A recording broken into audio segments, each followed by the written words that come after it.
Welcome everyone to Marquette City Commission meeting Monday, April 29, 2013.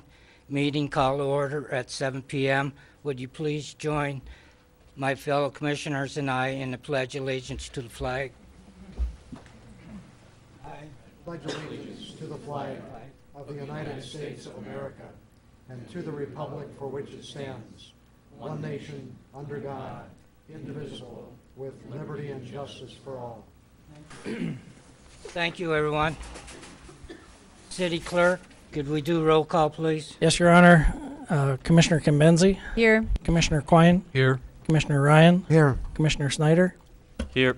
Commissioner Stonehouse. Here. Mayor Pro Tem Nemi. Here. And Mayor DePietro. Here. Let the record show all 7 commissioners are present. Commissioners, any note of agenda changes? Commissioner Coyne. Yes, Your Honor, I would like to add item number 18 to the agenda, and that would be a chance for the students from Marquette High to make a comment regarding their experiences this evening. Before we go into closed session. Yes. Is there a second? Commissioner Nemi. I'll second that, Your Honor. There's a motion by Commissioner Coyne and a second by Commissioner Nemi. You don't need a vote, Your Honor. It's added. Okay, thank you. With that, we'll go to approval of the agenda. Commissioners, approval of the agenda. Commissioner Ryan, I move the agenda be approved as amended. thank you. Is there a second? Commissioner Schneider, Support. thank you. There's a motion by Commissioner Ryan, second by Commissioner Schneider to approve the agenda as presented. All in favor say yes. Yes. Yes. Yes. Opposed? Motion passes 7-0. Thank you. At this time, I got some announcements that I'll present. This will be volunteer committees and boards. The Housing Commission has 1 vacancy, and Local Officers Compensation Commission has 3 openings. Planning Commission has 2 vacancies, and Regional Recreation Authority Business Plan Ad Hoc Committee, 1 alternate opening. Sister City Advisory Committee, 3 openings. Sustainable Community Ad Hoc Committee, Parks and Recreation Advisory Board Representative, 1 vacancy. Traffic Parking Advisory Committee, 1 vacancy. Thank you. And that is all of the announcements. So at this time, before I go with the main presentation, I would like to have our Marquette Senior High School students meet me up at the lectern for the presentation. Would you all join me up here, please?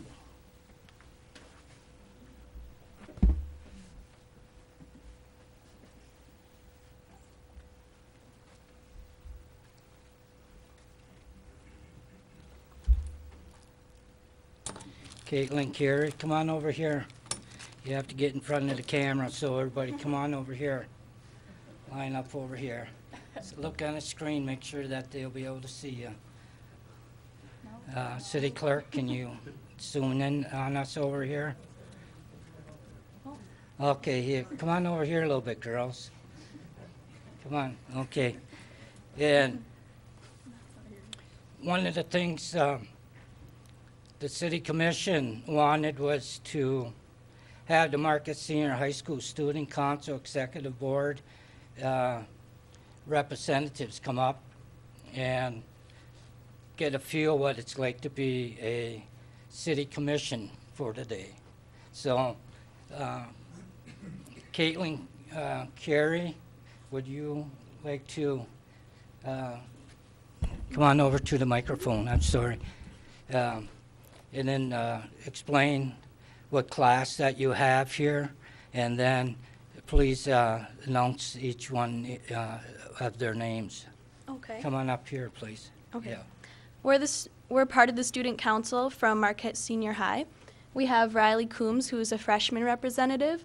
We have Dylan Dowrick, who's our secretary and executive board member. We have Gwyneth Herrick, who's a sophomore class representative, and I'm Katie Carey, and I'm student council president. Thank you very much. And for the first one, we'll give one of these certificates out to each one of these students. And it says, Marquette City Commission commends you for your leadership efforts and commitment to our community. And Caitlin Carey wants to hold this up and then announce each name, and she'll hand it out to the students. Come on up here. Thank you. Do you want me to read what it says? No, I just read that, so you can give the name, announce the name, Okay. and then have that person come up next to you. Okay. Gwyneth Herrick. Here you go, Gwen. Thank you. Yeah, thank you very much. Thanks. And And you that's get a a city Marquette pin. pin. Marquette City pen. Thank So you very thank you much. again very much for Thank you coming for the here and be a opportunity. commissioner for the evening. Thank you. Thank you. Don't drift Okay. off too far now. Get back in the picture. Okay. There I am. Next, we have Riley Coombs. Congrats, Riley. Yes, thank you. Thank you. Here you go. Here's your city pin. And thank you again for being a commissioner for the evening. Yes, thank you. And I want to stress it more, a Marquette City Commissioner. Thank you. Okay. Next, we have Dylan Dowrick. Thank you, Dylan. Thank you, Dylan. Up closer to the microphone, please. Thank you.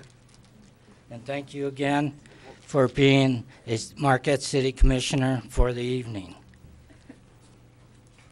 And I'll do this one to Katie Carey.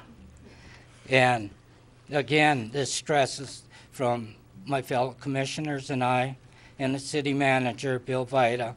The Marquette City Commission commends you for your leadership efforts and commitment to our community. And thank you very much for being a Marquette City Commissioner for the evening. Thank you. And I'll give you a pen. Thank you. And with that, could we give them a round of applause? Then we go back to our seats.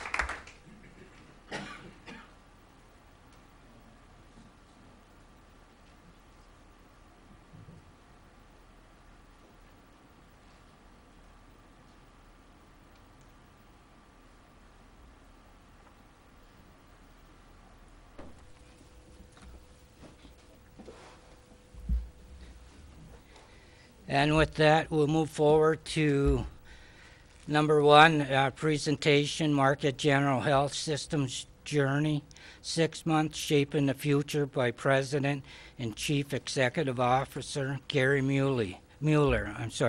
Gary Muller. Thank you, Gary. Thank you all. What a great night in Marquette, huh? Beautiful.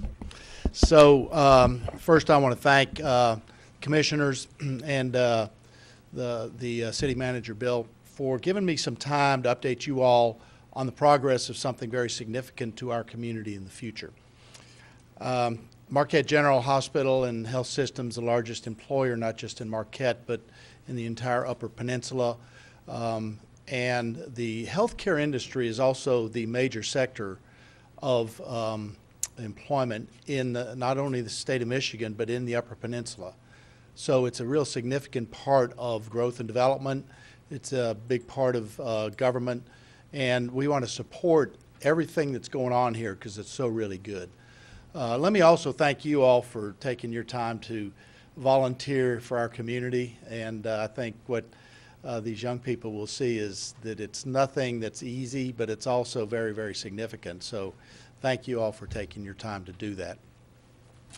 Let me start by just sharing with you the future of an entire region, and it's labeled MGH. I'm going to get into SHP a little bit and sort of see what's going on with another significant part of where we're going. The founding principles of what MGH did is now a Duke LifePoint facility actually acquired.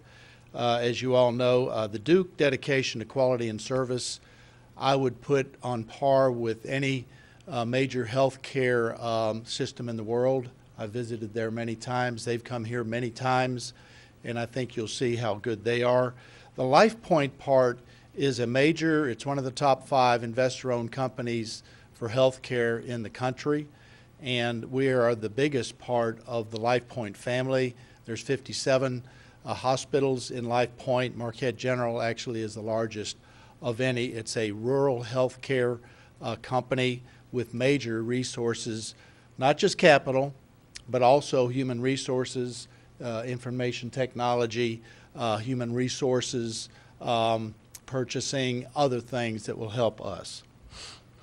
I'm going to deliver the message that you may have seen started when we had a couple of newspaper articles a couple weeks ago, and it's going to go with quality to begin with.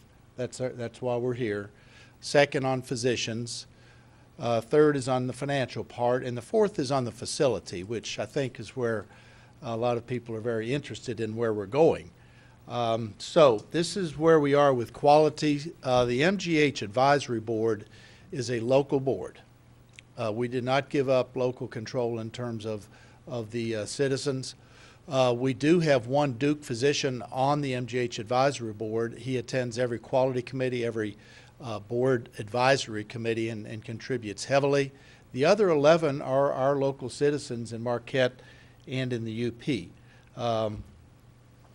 For example, what do we get from Duke Quality? We are starting to be compared with Duke, which is, again, one of the leading healthcare institutions really in the world, along with the other LifePoint hospitals that are owned by Duke and LifePoint. Again, we're the largest. We do things really well, and what we're finding is we do things really well, and actually they are learning from the way we do things, which Marquette General has been known for its quality for many, many years. Part of the patient's experience, which we find is even more important sometimes than the outcomes, is the way that service is delivered in a medical setting. And that starts in the doctor's office that Marquette General and our system has, goes into the inpatient units, or it's delivered in the outpatient. What we're doing with Superior Health Partners, which is a separate organization from Marquette, is we're funded to have we're calling it Spirit of Service Journey, where we intend to have every patient that comes into our system connected in a good way with what their expectations are of quality care. And as they go through, they're going to be connected with team people in the hospital and in our clinics that know that their only job really is to take care of the patient. They don't come into work for anything else other than to make that patient's experience better. So we are embarking on a journey. Duke University Health System actually chose the Baptist Leadership Institute out of Pensacola, and they're going to train all of the SHP hospitals, with Marquette General being the core of that, to deliver an extremely good customer experience in healthcare. So the next part, we got quality. Let's go into physicians. And our goal, if you can see down at the bottom where it says total, is in 2013 to recruit 52 physicians to our community and the Upper Peninsula. 52. Our goal in 2014 is to recruit 32 more. So that's 84 physicians in 2 years. That's with money that came from the transaction and the sale, which we quite honestly would not have had that money to do that should we not have chosen this partner. We've already recruited 15 physicians since the transaction was September 1st. 2 of which I think you may have seen are rheumatology and endocrinology. These are 2 extremely different specialties that are very hard to recruit through our resources with Duke and also our great recruiters here locally and in the UP. We've gotten 2 real subspecialists that will deliver those services right here so no one has to go anywhere. We've also gotten primary care physicians in Escanaba, primary care physicians in Marquette, specialists in Marquette, specialists in Sault Ste. Marie that work with part of Marquette General system just since we started. So we're on our way to the 52 this first year. Going into the financial part, I think some of this has been in the local publications, but let me just sort of give you a big picture of a $500 million transaction. It says $475 million 10-year investment. That's all inclusive. First of all, the pension plan that Marquette General had was funded at an 83% funding. Now it's at 100%, meaning every legacy employee who is vested at Marquette General forever now has a pension. And I can assure you that most businesses and a lot of municipalities, especially downstate and in our country, can't say that. And so we really assured the pension for Marquette General employees forever. We had about $73 million in debt, bonds, and you all know when you borrow money, you've got to pay it back.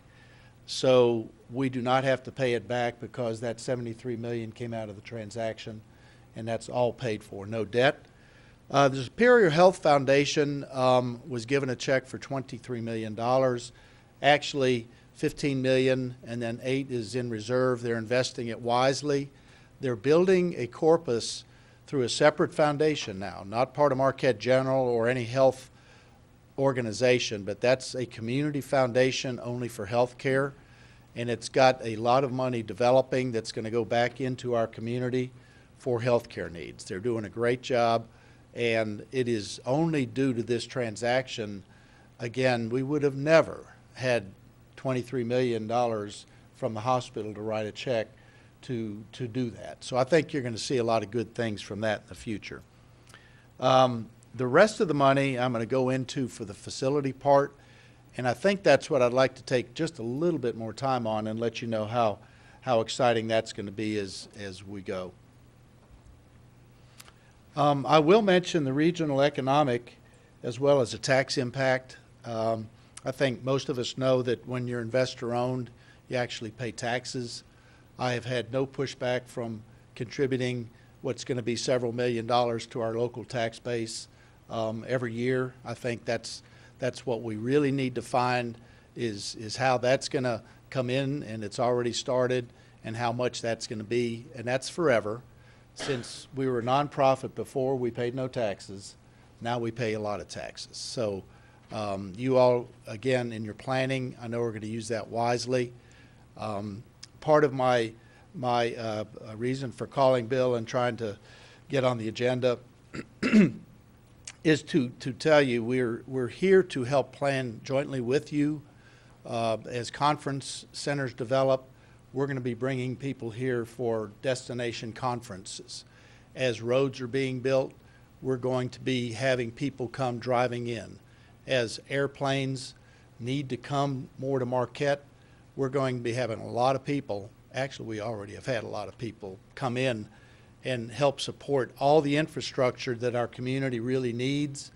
And due to this $500 million, we know that that's going to multiply.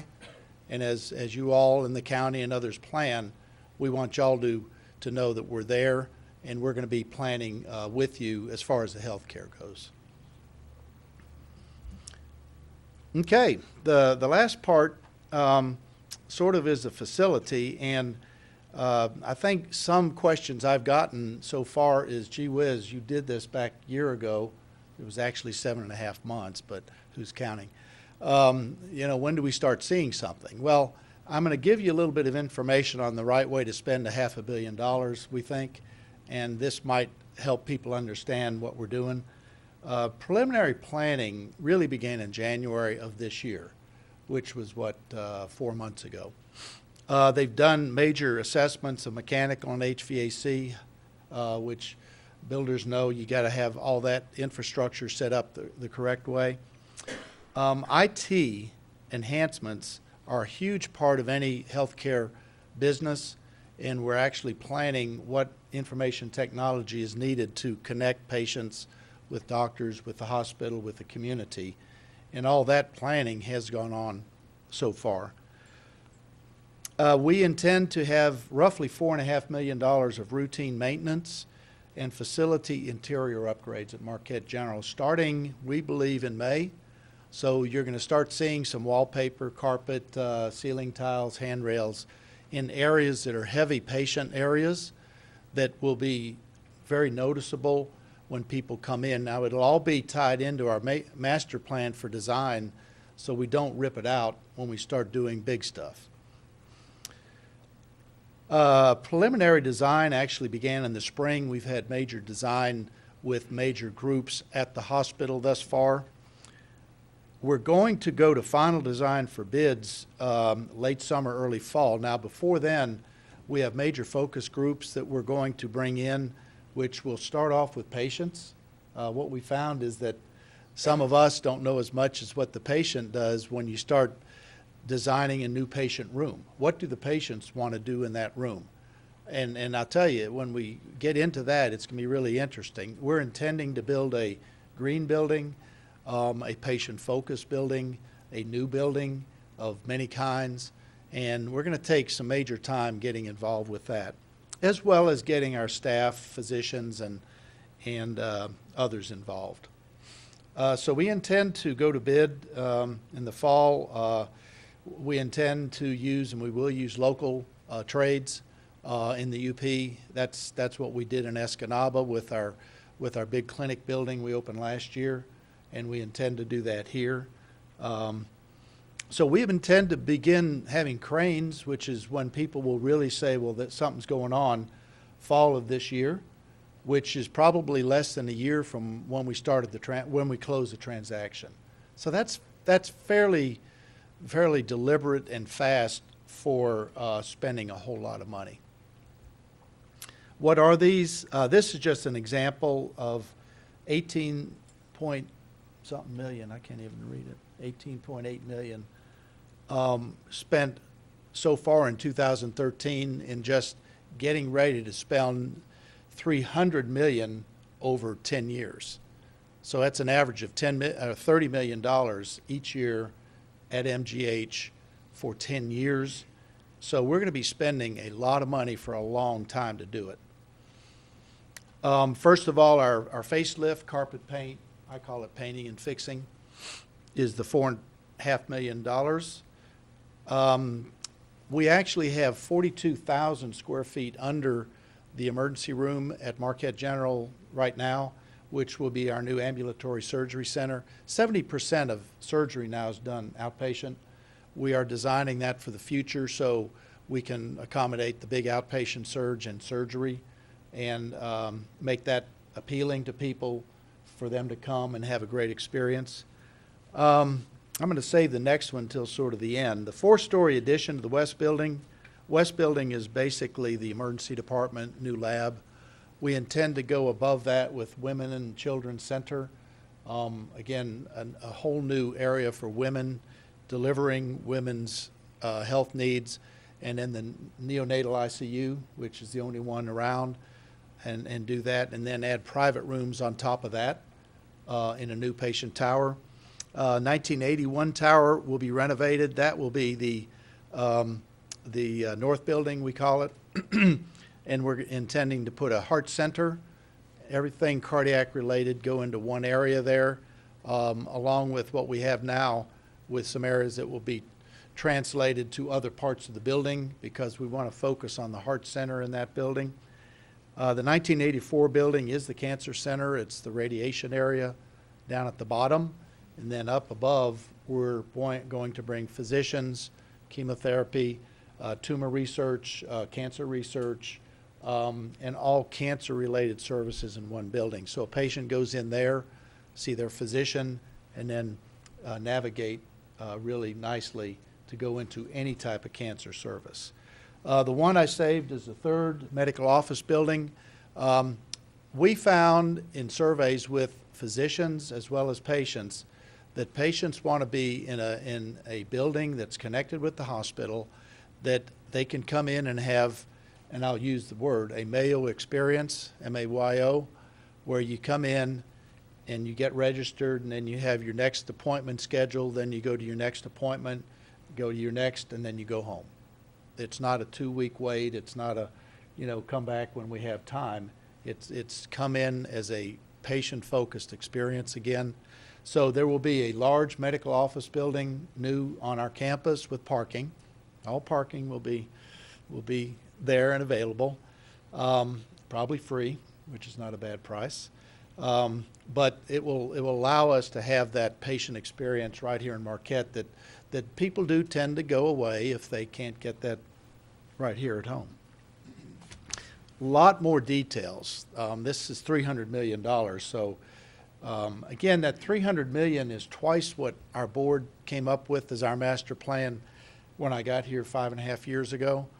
That's twice what we thought we would dream to have. And by doing this, we've got this for the community within the next 5 years. SHP is now 8 hospitals and Blue Cross Blue Shield of Michigan. The reason I want everybody to understand the relationship, it's not MGH, but this is 2 things. One, working together with our other hospitals to keep patients in the Upper Peninsula, along with Blue Cross. The goal is to drive the economy here, keep patients here who can have care close to home. And the second is to plan for the future. Healthcare reform is really scary. I've been doing this almost 40 years, and I've never seen a time in healthcare where I can't get a clear vision because there really is none. But we're planning with our other colleagues and Blue Cross for an accountable care organization that we intend to file for this summer. So our future is not just buildings and keeping people here, but it is going forward and preparing for population health, keeping people healthy, and things we know in 10 years we will be doing things a lot differently. All this is in our plan. LifePoint has aligned also, you may have seen, with Bell Hospital as well as Portage Health plus Marquette General. The close for these 2 other hospitals will be later this summer. So we're developing a rural network that will all be LifePoint and Duke LifePoint hospitals, and will help us, again, bring more business to the Upper Peninsula, because each one of these hospitals will be doing the same thing Marquette General's doing, and there will be more. So a lot of things have happened since September, which again is roughly 8 months ago. This is supposed to be a thermometer, but thermometers are red, and I don't like the color red because it's like a bad sign. I like your dress, but I mean, as far as finances, you want sort of green or black. So anyway, the future is green. Quality, start with there. Physician, finance, and facilities. We feel that we're not only going to start moving quickly, but we also have a great plan for children that are growing up in Marquette will have health care forever, and we could not have said that about a year ago. Future was too cloudy. So thank you all for your time. I would again really thank Bill for sitting down. We meet many times, but as we plan together, we've got a major asset here. We'll be glad and want to work with the city on whatever you do to make our community even better than it is. Thank you. At this time, I'll open up any questions from my fellow commissioners. Commissioner Ryan. Maybe it's too early in the process, but do you feel that you can accomplish the things you listed as far as facilities within your existing footprint? Yes. Yeah, the plan, Commissioner, is to have it all in the existing footprint. We intend to go up rather than out. Are we likely to see any buildings coming down? Very likely. Yes, sir. You have some old facilities there, I know. We do. Yes. Yeah, we want to create a green campus, more grass, plus environmentally friendly, and we've got to take old things down. Yeah, the whole plan connects what we have with more connectors, and it goes up and creates more green space on the property we own. And you had said something about this will average like $30 million a year, but I assume it's not going to be spent that way, that this will probably be kind of front-loaded once you get going? Yeah, the documents actually create $180 million for the first 5 years, and I think we're going to spend more than that front end, and then the other $120 million the last 5 years. It's a 10-year deal. Thank you. Thank you, Commissioner Ryan. Commissioner Nemi. Thank you, Your Honor. Ms. Mueller, when you talk about the surgical center in the current emergency area, are you just going to be adding that as a function to the space, or are you going to be changing the trauma level of the emergency service now provided? We'll retain all services we have today. Okay. Trauma, we're a level 2 trauma center. We even have plans for helicopter service. I'll just share that with you. So we'll have not just the services we have today, but the future will have more. The emergency room actually is on ground level. The surgery center will be underground. Yeah. Any other commissioner at this time with questions for CEO Gary Mueller? Seeing none, Gary, I want to thank you very much. Just the only question I was going to ask you was if you were going to make an area for the helicopter to land, and you were right on the money, really? so thank you very much for that, and Yes, that we was a are. great presentation. Thank you again. Thank you all for everything you do. With that, we'll go to presentation number 2, Presque Isle Park Advisory Committee by Chairman Bob Chapman.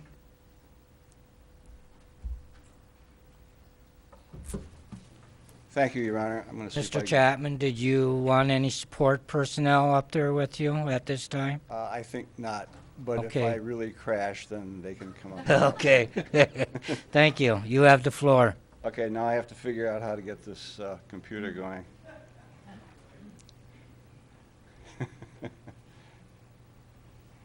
David thought he had me all trained, but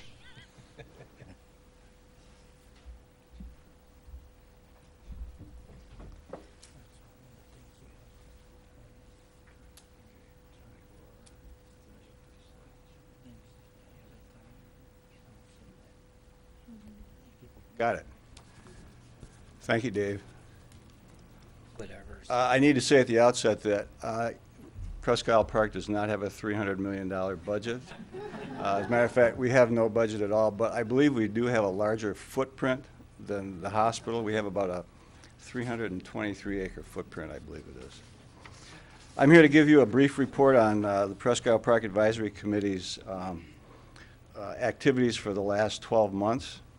By way of background, we have I think, a very excellent committee. I have four of the committee members are here. Could you guys stand up just briefly? There's 4 of the 11 committee members. Could you introduce him, please? I can do that. Pete Frazier, Jamie Strand, I'll get it, Terry Rockwood, and Rowena Jackerson. Thank you for attending tonight's City Commission meeting.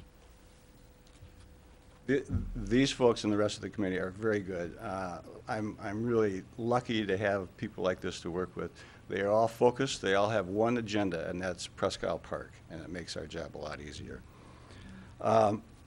This background slide shows you the names of the other committee members, and I think you're going to be approving a final member tonight. We have 1 vacancy, so that will fill us out with our 11 members. In the last year, we met 13 times, 12 regular meetings and 1 special meeting. In addition, we had 3 public meetings for our Presque Isle Inclusive Playground Project. And in addition to those 3 meetings, we had 1 informational meeting with the board of the Moosewood Nature Center. One of our emphasis in all the things we do is we try and maintain as high a level of transparency as we can in terms of what it is the committee is doing, and we try to let the community know whenever possible what it is we're doing, and just try and be as transparent as possible. The committee was established in 1993 in order to do the following things. We are to review and develop recommendations impacting the island. We're to study and preserve the vitality of the ecosystems on the island. We're to encourage the maintenance and improvement of facilities at the island. And of course, we're to develop minutes, reports, and agendas for committee meetings. Last year was a busy year for the Presque Isle Park Advisory Committee. We work very closely with the Upper Peninsula Engineers and Architects Company, who are our consultants for our inclusive playground project. We encourage the installation of a new points of interest sign erected near the island breakwall. We interacted with the Arts and Culture Advisory Committee regarding the Presque Park entrance sign. A little more on that later. We developed a relationship with the Moosewood Nature Center related to the inclusive playground project. We supported a Michigan Department of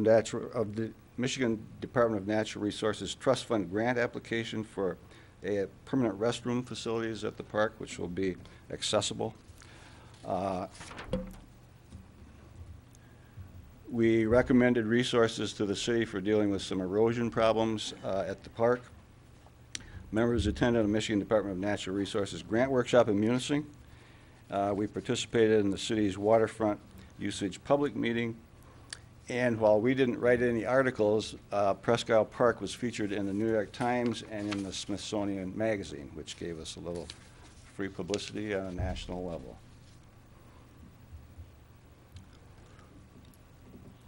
The first 4 goals that I'm going to talk about are included in the Parks and Recreation Master Plan for 2011 and are ranked as either high or medium priority goals. One is the development of the Presque Isle Park Inclusive Playground. Second is supporting the purchase of new chairs and tables for the pavilion and new band shell benches.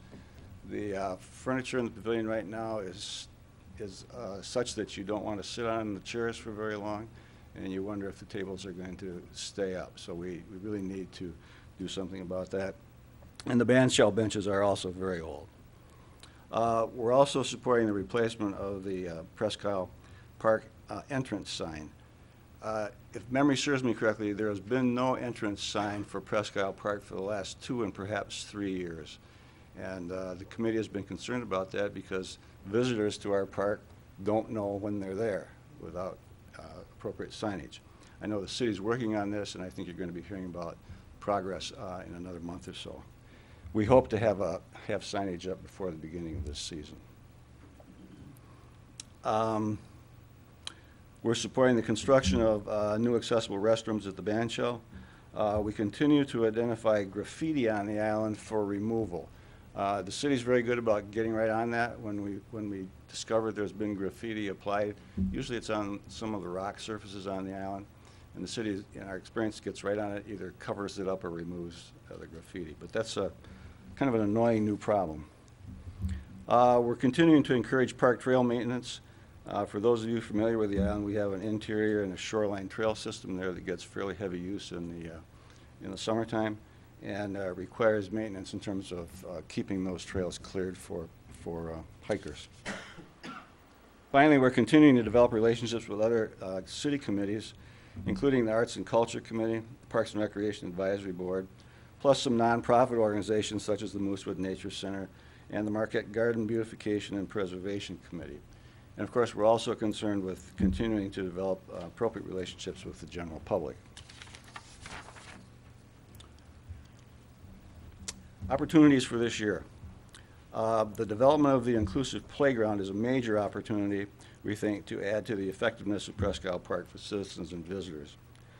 The committee continues to plan with major emphasis on supporting the original Peter White Frederick Law Olmsted plan to only develop the southern part of the island.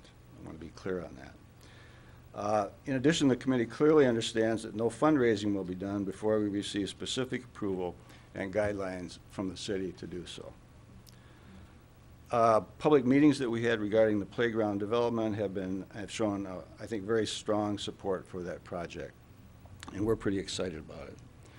We're going to continue to pay attention to erosion issues at the park and try and prevent serious problems before they get expensive and difficult to remediate. And finally, we're going to continue to work on establishing entrance and informational park signage.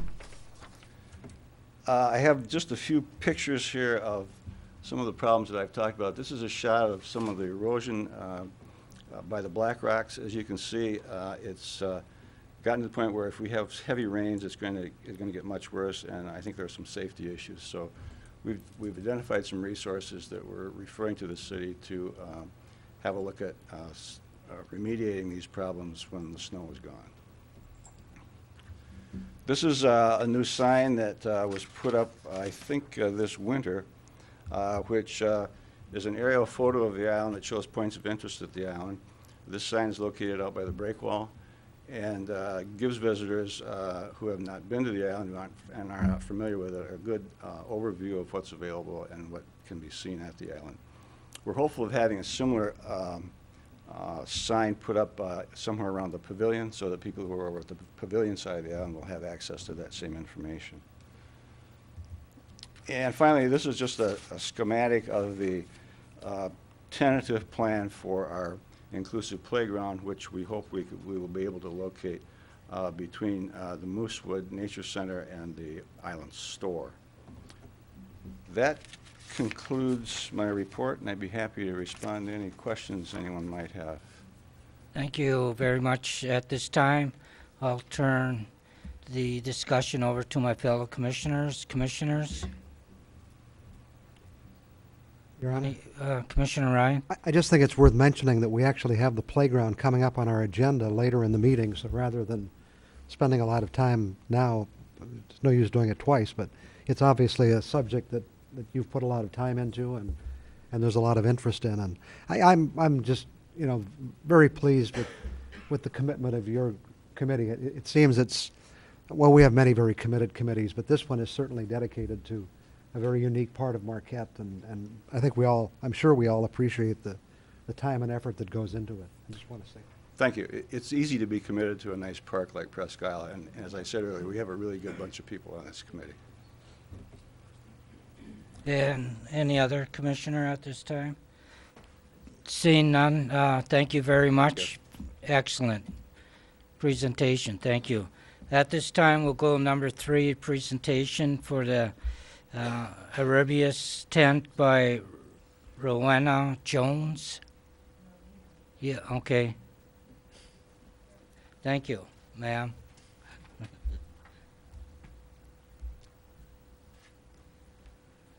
Let me know if my voice is not loud enough. Right, like this? Okay.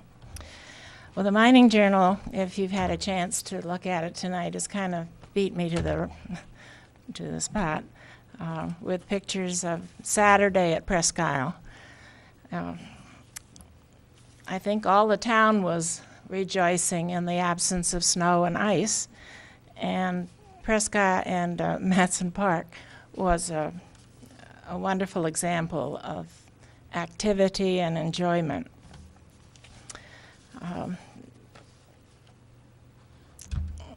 The whole scene Saturday struck me as a demonstration of the park's prime value for so many of us. I can remember when that was a coal yard.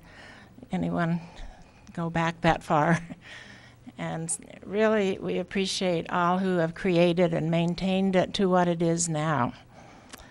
But the issue I'm addressing has to do with the idea of leaving the Arabesque tent, the large white tent, left in place for the whole summer.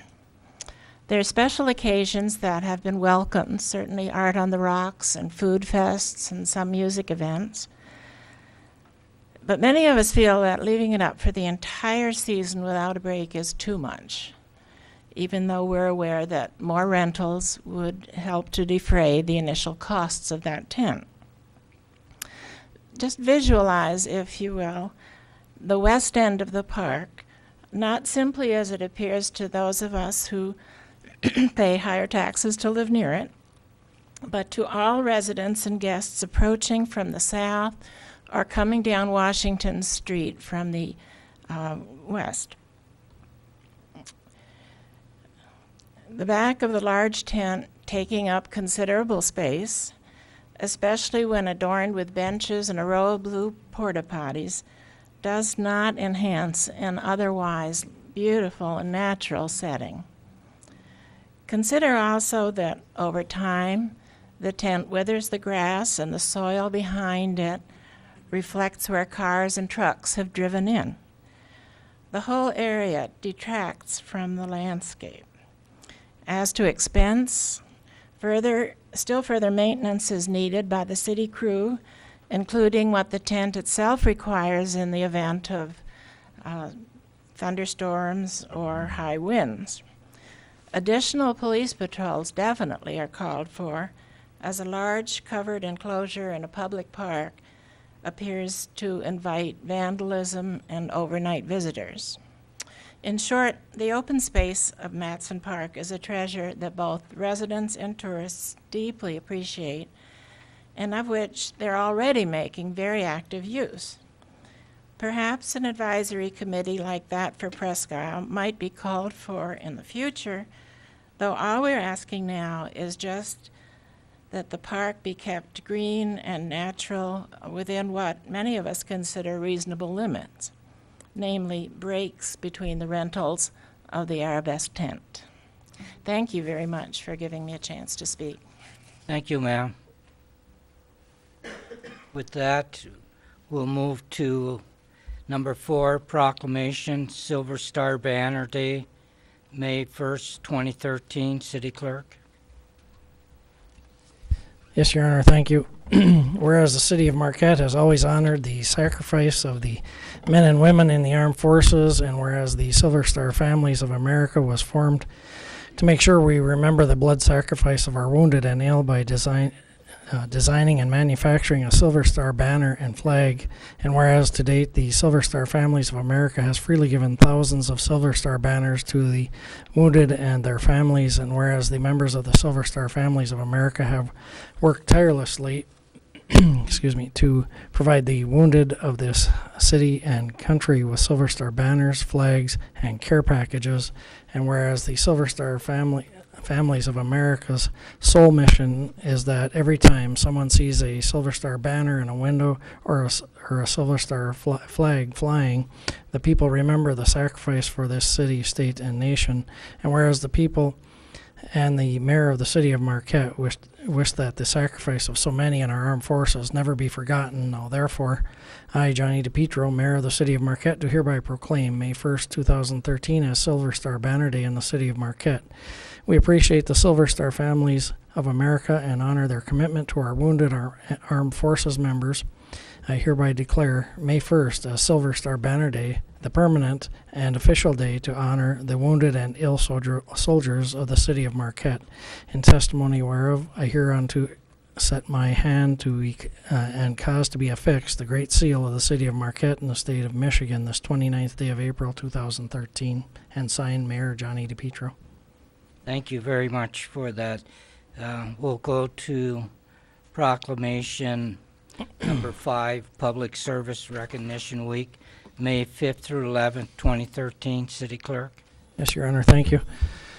Whereas Americans are served every single day by public servants at the federal, state, county, and city levels, and whereas 50 years ago President John F. Kennedy declared public services as a proud and lively career, and whereas Public Service Recognition Week was created in 1985 as a way to honor the men and women who serve our nation as federal, state, county, and local government employees and help ensure that the United States government is the best in the world, and whereas public employees at every level of government provide essential services, solve and prevent serious problems, help ensure the public's safety and security, and advances the public good.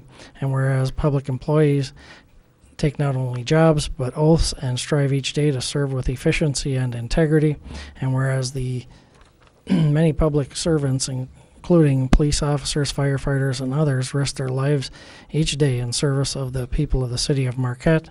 And whereas without these public servants at every level, continuity would be impossible in a democracy that regularly changes its leaders and elected officials. Now therefore, I, Johnny DePietro, mayor of the city of Marquette, do hereby proclaim May 5th through the 11th of 2013 as Public Service Recognition Week in the city of Marquette. We are grateful to all those who serve and encourage all citizens to recognize the accomplishments and contributions of government employees at every level. Dated this 29th day of April 2013, and signed Johnny DePietro, Mayor. Thank you very much for that proclamation. We'll move to proclamation number 6, Bike to Work Week, May 13th through the 17th, 2013. City Clerk. Yes, Your Honor, thank you. Whereas millions of Americans engage in cycling because it is a viable and environmentally sound form of transportation and an excellent form of physical fitness, and whereas Bike to Work Week helps to increase public awareness of bicycling, educate the community about the benefits of bicycling for transportation purposes, and encourages people to try bicycle commuting, and whereas there is a need to promote alternate forms of transportation such as walking and bicycling, in order to reduce pollution, reduce America's dependence on fossil fuels, and improve the health and well-being of all people. And whereas increasing the number of bicycling lanes, paths, storage facilities, and traffic calming measures will help the city ease automobile traffic congestion and encourage a healthy lifestyle for residents. Now, therefore, I, Johnny DePietro, Mayor of the City of Marquette, hereby declare May 13th through the 17th, 2013 as Bike to Work Week. The City of Marquette furthermore encourages all citizens to recognize the importance of sharing our streets with cyclists and encourage citizens to participate in cycling activities to whatever extent possible during this week, including cycling to work, dated this 29th day of April 2013, and signed Johnny DePietro, Mayor. Thank you, City Clerk. And with that, we will move to proclamation number 7, Municipal Clerks Week, May 5th through 11th, 2013. I'll have the pleasure of reading this. Give our city clerk a break because this is in honor of city clerks. Whereas the office of the municipal clerk, a time-honored and vital part of local government, exists throughout the world, and whereas the office of the municipal clerk is the oldest among public servants, and whereas the office of the municipal clerk provides a professional link between the citizens, the local governing bodies, and agencies of government at other levels, and whereas the municipal clerks have pledged to be ever mindful of their neutrality and impartiality, rendering equal service to all, and whereas the municipal clerk serves as an information center on functions of local government and community, and whereas the municipal clerks continually strive to improve the administration of the affairs of the office of the municipal clerk through participation in education programs, seminars, workshops, and the annual meetings of their state, province, county, and international professional organizations. And whereas it is most appropriate that we recognize the accomplishment of the office of the municipal clerk, now therefore I, Johnny DePietro, Mayor of the City of Marquette, hereby declare May 5th through 11th, 2013 as Municipal Clerks Week, and further extend appreciation to our municipal clerk, David J. Blue, and to all municipal clerks for the vital services they perform and their exemplary dedication to the communities they represent, dated this 29th day of April, 2013. Johnny DePietro, Mayor, City of Marquette. And with that, I just received a message from Don Walker and the MAMC board, that's Michigan Association of Municipal Clerks, congratulating Dave J. Blue, City Clerk of Marquette, as one of the top finalists for placement on this year's MAMC Clerk of the Year ballot in the city category. Congratulations, City Clerk of Marquette, Dave Blue. Very good. Let's give him a round of applause.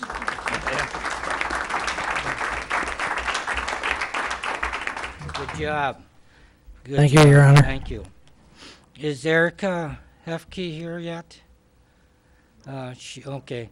I know she had other commitments, so I wanted to just check and see if there was a chance she did make it. Seeing none, I'll move to number 8, boards and committees appointments. City Clerk?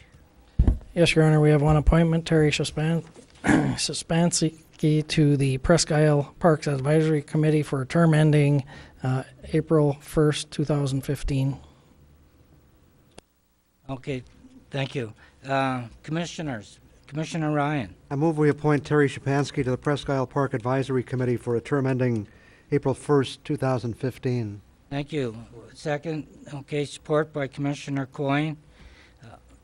Anything further, Commissioner Ryan? We've already established that they're a hard-working committee, and it's good to have the committee filled out with the final member needed. Thank you. Commissioner Coyne? Any other commissioner? Seeing none, all in favor, say yes. Yes. Yes. Opposed? Motion passes 7-0. Thank you.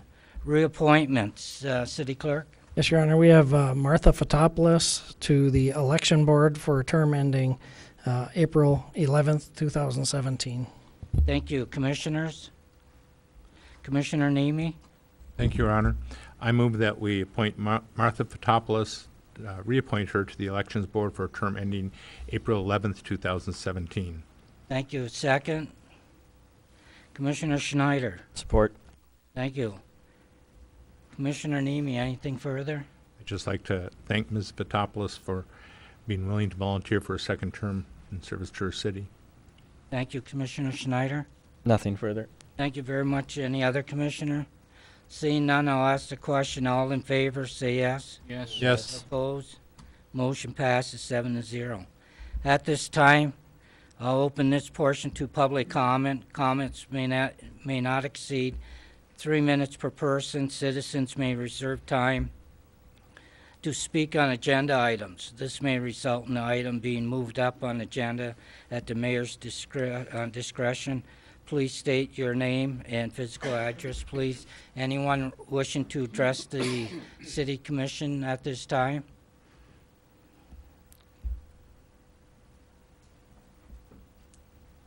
Hi, Jill Economides here for agenda item number 10. County Road HD is my address, Marquette Township.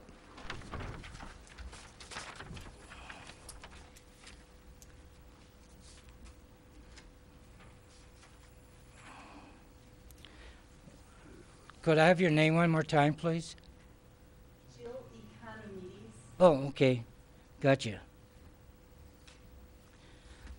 Go ahead. Good evening. Gail LaJoy, 326 Elger Street, Marquette. I'd just like to make a couple of comments on the number 3, the presentation about the Arabesque tent.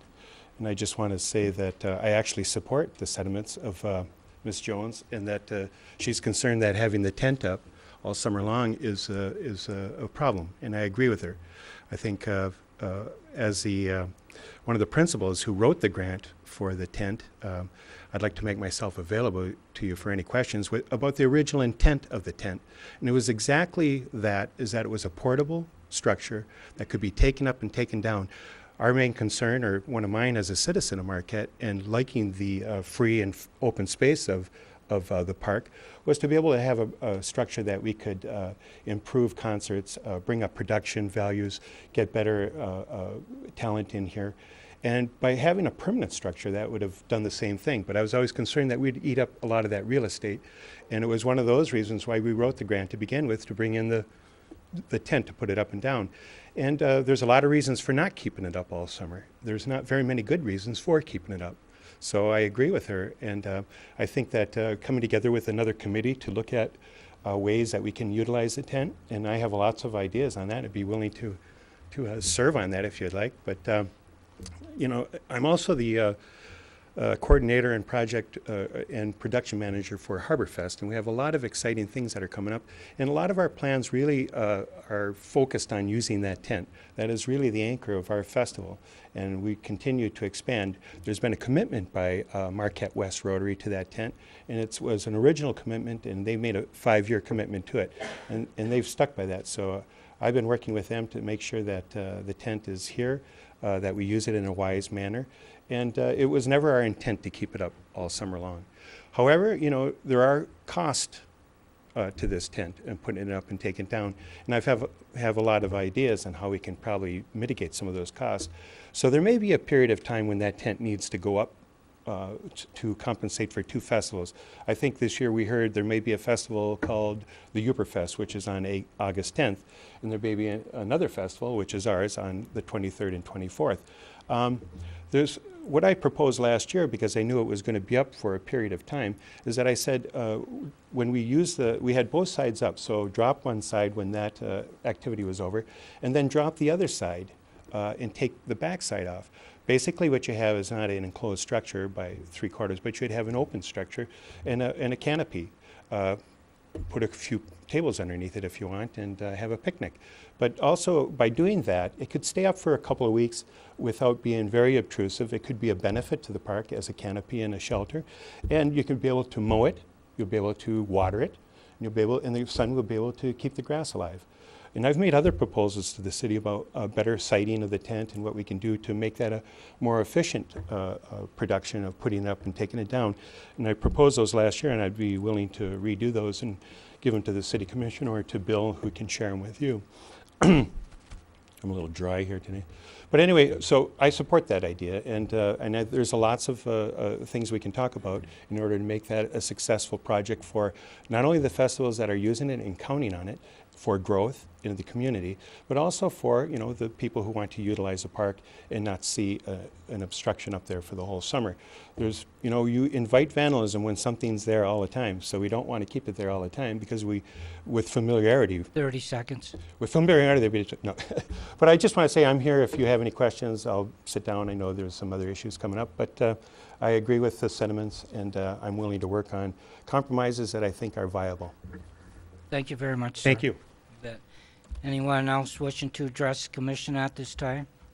Please state your name, physical address, please. Hi, Christine Pasola, 112 Newberry. I am also here to talk about the Arabesque tent. I am part of the Harborfest committee. We have worked pretty hard, I think, with the city to use the tent.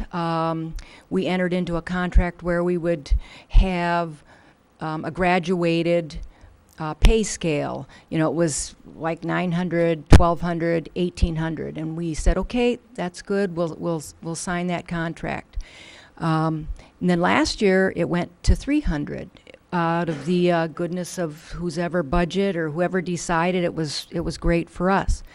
Well, this year it has come to our attention that it will be 6,000 to put up the tent, and so that really does mess up our budgeting process. So I would encourage you to consider maybe putting together some kind of a committee where we could sit and maybe talk about some of the issues. I agree with Rowena. I am also a property owner on that park, and I do understand the cost that is incurred when you have tents and trucks and porta-johns, and that's not all that favorable to look at. But as far as inviting people into our community and having kind of exciting, fun events, I think that Arabesque tent helps to bring that to another level. I would also let you know that I would be willing to give of my time to sit and discuss this with people, so that maybe we could come to some kind of compromise. I really think that we need to understand what the costs are going to be before we get into hiring our bands and such for our festival. Thanks. Thank you very much, ma'am. Anyone else wishing to address the city commission at this time?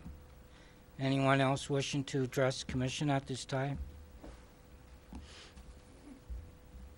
Frank Jeff Verito, 350 East Ridge, Marquette, to speak on item 13. These are my opinions.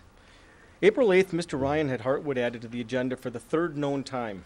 Twice before, he received criticism for not giving us advance notice that this important item would be discussed. If he seeks funding for park enhancement, have it on the agenda. The manager holds a special meeting prior to publication for this purpose. Mr. Ryan obviously places his agenda ahead of the one we get to see. His quick transition from park funding to development prompted Mr. Nemi to mention his hopes of finding a big money interest to buy some of Hartwood.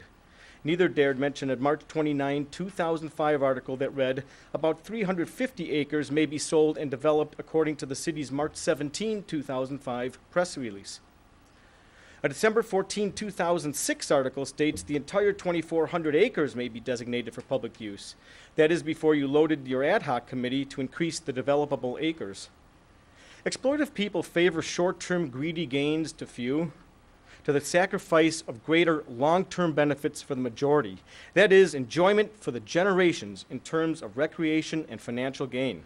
The tourist potential is so much greater. As every nook and cranny adjacent to Hartwood fills in over the decades ahead, the reason for saving as much as possible now will become clear. It's too narrow. To the residents who asked Mr. Ryan to preserve as much of it as possible, he's evidently bending over backward to develop as much as he thinks the public will let him get away with. 5 of you are. Mr. Ryan keeps sneaking Hartwood onto the agenda at meeting time, yet items that spark other members' interest don't reach the agenda. For example, is Mr. Coyne's pedestrian safety concern and Mr. Stonehouse's concern about the ugly tire bumpers. April 8th, Mr. Schneider mentioned the clutter posed by too many garish signs. Mr. Stonehouse wants fewer and smaller signs, dimmer and less ostentatious. A current case in point is the proposed sign near the Lower Harbor Fish Cleaning Station. The park is too cluttered already. If they want a sign, place it within the cement footprint. Thank you for raising issues of public safety and aesthetics, but making no effort to resolve them is as negligent as the needless death and rescue effort at Picnic Rocks. You invested major resources into cluttering our beaches while ignoring the area which launched all this waterfront safety awareness to begin with. You also added insult to injury by ignoring 10 years of urging to buffer Lakeshore site from Shiras Park. Today, the results of your negligence are there for all to see, just like at the roundabout. These are the kind of complaints a critic calls hogwash. Those with opposing views are asked to offer specifics instead of blanket statements. Again, prove the comments are generally false and I'll leave. I speak with extreme confidence that the public record is on my side. Thank you, sir. Anyone else wishing to address the commission at this time? Anyone else wishing to address the commission at this time? Seeing none, I'll close this portion of public comment and move to number 9, consent agenda. City Clerk. Yes, Your Honor. Item A, approve the minutes of the April 8th, 2013 Commission meeting. Item B, approve the total bills payable in the amount of $632,843.36. Item C, approve the resolution from the Michigan Liquor Control Commission authorizing a banquet/dance permit for 105 East Washington Street from Daniel E. Torres, doing business as Superior Hospitality Incorporated. Item D, approve the amended PUD 02-PUD-07-12 agreement and authorize the mayor and city clerk to sign the agreement. Item E, schedule a public hearing to consider the Planning Commission's recommendation to approve the PUD 01 PUD-02-13. Item F, authorize contract services for construction materials testing for 2013 reconstruction projects from GEI Consultants Incorporated per MDOT requirements and per the discretion of the city engineer at a cost not to exceed $12,000. Item G, determine there is no advantage to competitive bidding and approve the purchase of main brooms and gutter brooms from Zarnish Brushworks Incorporated of Chilton, Wisconsin in the amount of $5,046.99. Item H, determine there is no advantage to competitive bidding and approve the purchase of a remanufactured transmission for a 2000 Peterbilt dump truck to Crossroads Truck Repair of Marquette, Michigan in the amount of $4,600. Item I, adopt the resolution for traffic signal control and authorize the mayor and city clerk to execute the MDOT cost agreements for traffic signal control US 41/28 at McClellan Avenue and Washington Street.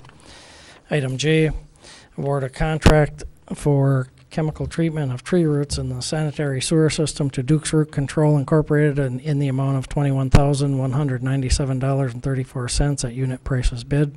Item K, authorize the city manager to act as or his designee to purchase network switches for the telephone system in the amount of $12,474 from Data Pages Incorporated. And item L, authorize the city manager or his designee to sign a 3-year agreement with Municipal Citation Solutions Incorporated for a parking enforcement application with an option to renew on an annual basis. Thank you, City Clerk. At this time, there's a motion for consent of the agenda. Commissioners, a motion is in order to approve the consent agenda with the exception of a reimbursement to Commissioner Nemi. Commissioner Coyne? So moved, and that would be covered under consent agenda item B. Thank you. Is there a second? Commissioner Ryan? I'll support the motion. Thank you. I'll now ask the question. All in favor of the consent agenda, say yes. Yes. Yes. Opposed? Motion passes 7-0. Commissioner Coyne? I'd like to move to approve the capital conference travel expense reimbursement to Commissioner Nemi in the amount of $457.60 and instruct Commissioner Nemi that he should abstain from voting. Thank you. Is there a second? Commissioner Stonehouse? I will second that motion. Okay, thank you. Commissioner Coyne, anything else? Commissioner Stonehouse? No. Any other commissioner? Seeing none, I ask the question. All in favor? Say yes. Yes. Yes. Opposed? Motion passes 6-0 with showing Commissioner Nemi abstaining. Thank you. With that, we'll move to agenda number 10, lease agreement with Nicholas Economists. Midas.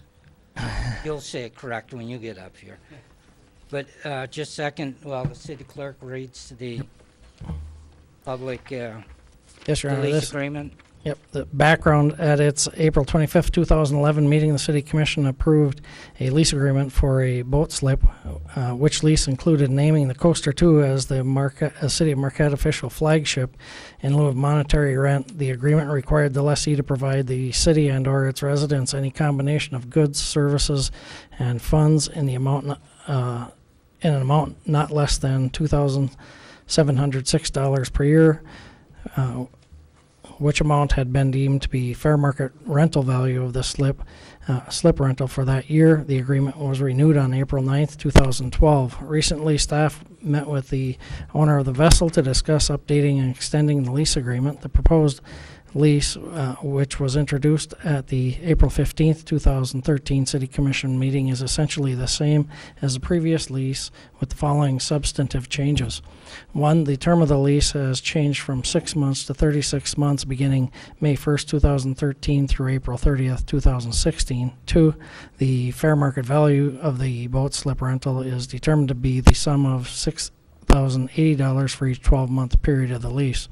Fiscal effect, the Marina Fund would not realize $6,080 for each consecutive 12-month period of the lease. Recommendation, approve the lease agreement, waive the boat slip rental fee for the period May 1, 2013 through April 30th, 2016, and authorize the city manager to sign the agreement with the vessel owner, Nicholas Economides. Alternatives as determined by the commission. Thank you, City Clerk. Mrs. Economy.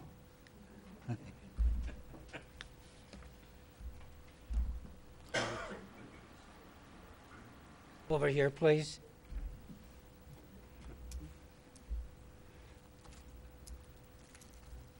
Yes, thank you.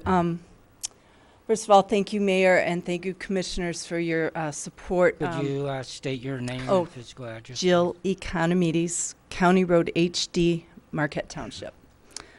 The April 8th Commission meeting, we gave a presentation on Coaster 2, its viability to the city as the tall ship that's the flagship for Marquette. For those of you that missed it, I'm sorry that you did not see that.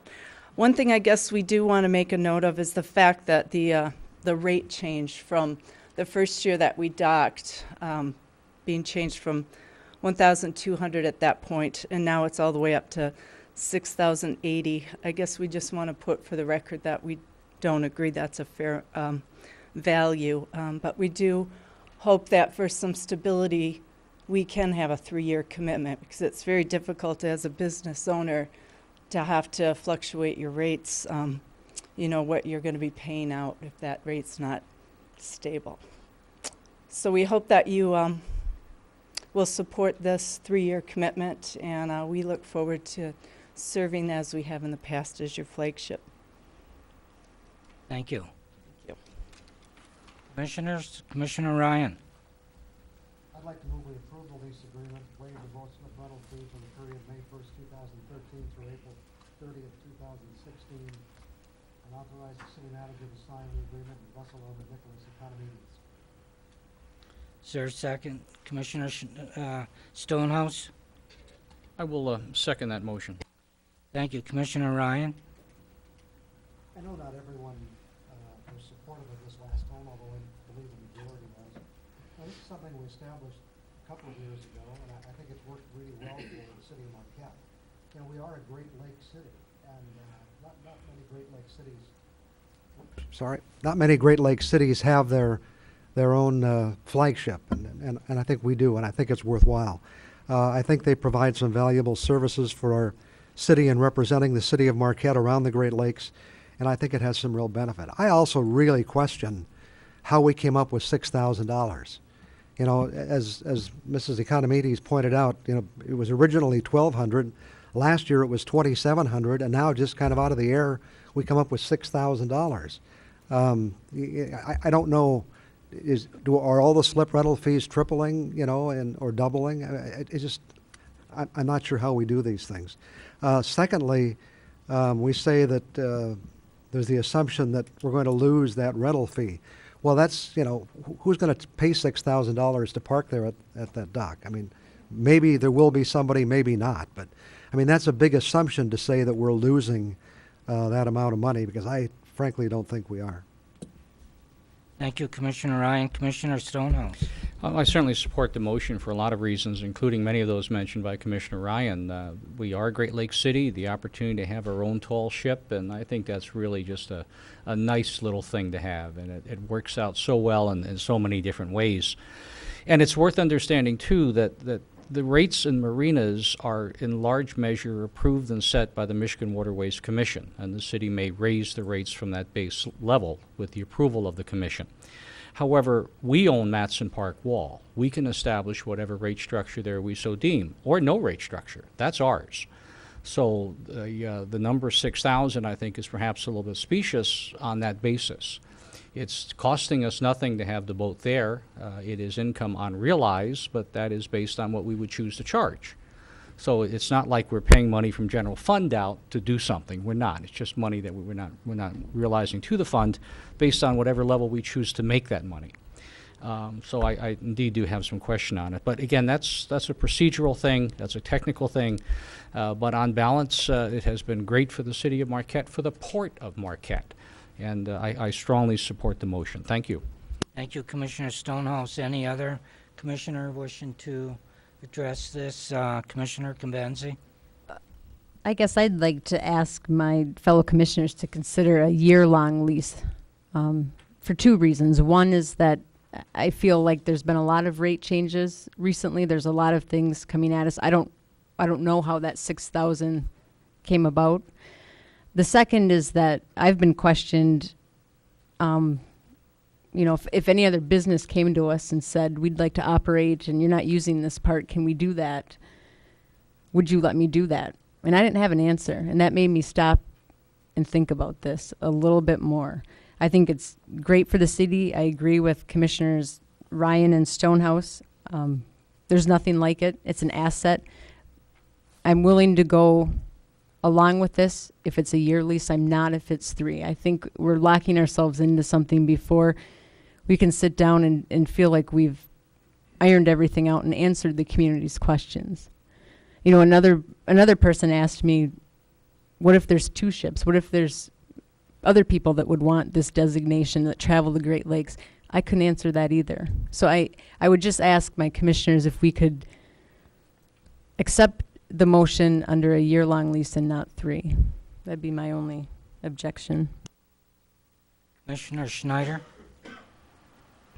Just to address that, you know, I'm in support of 3 years. I do understand the concerns, especially locking up that space and wondering what it could be available for in the future that could bring in revenue.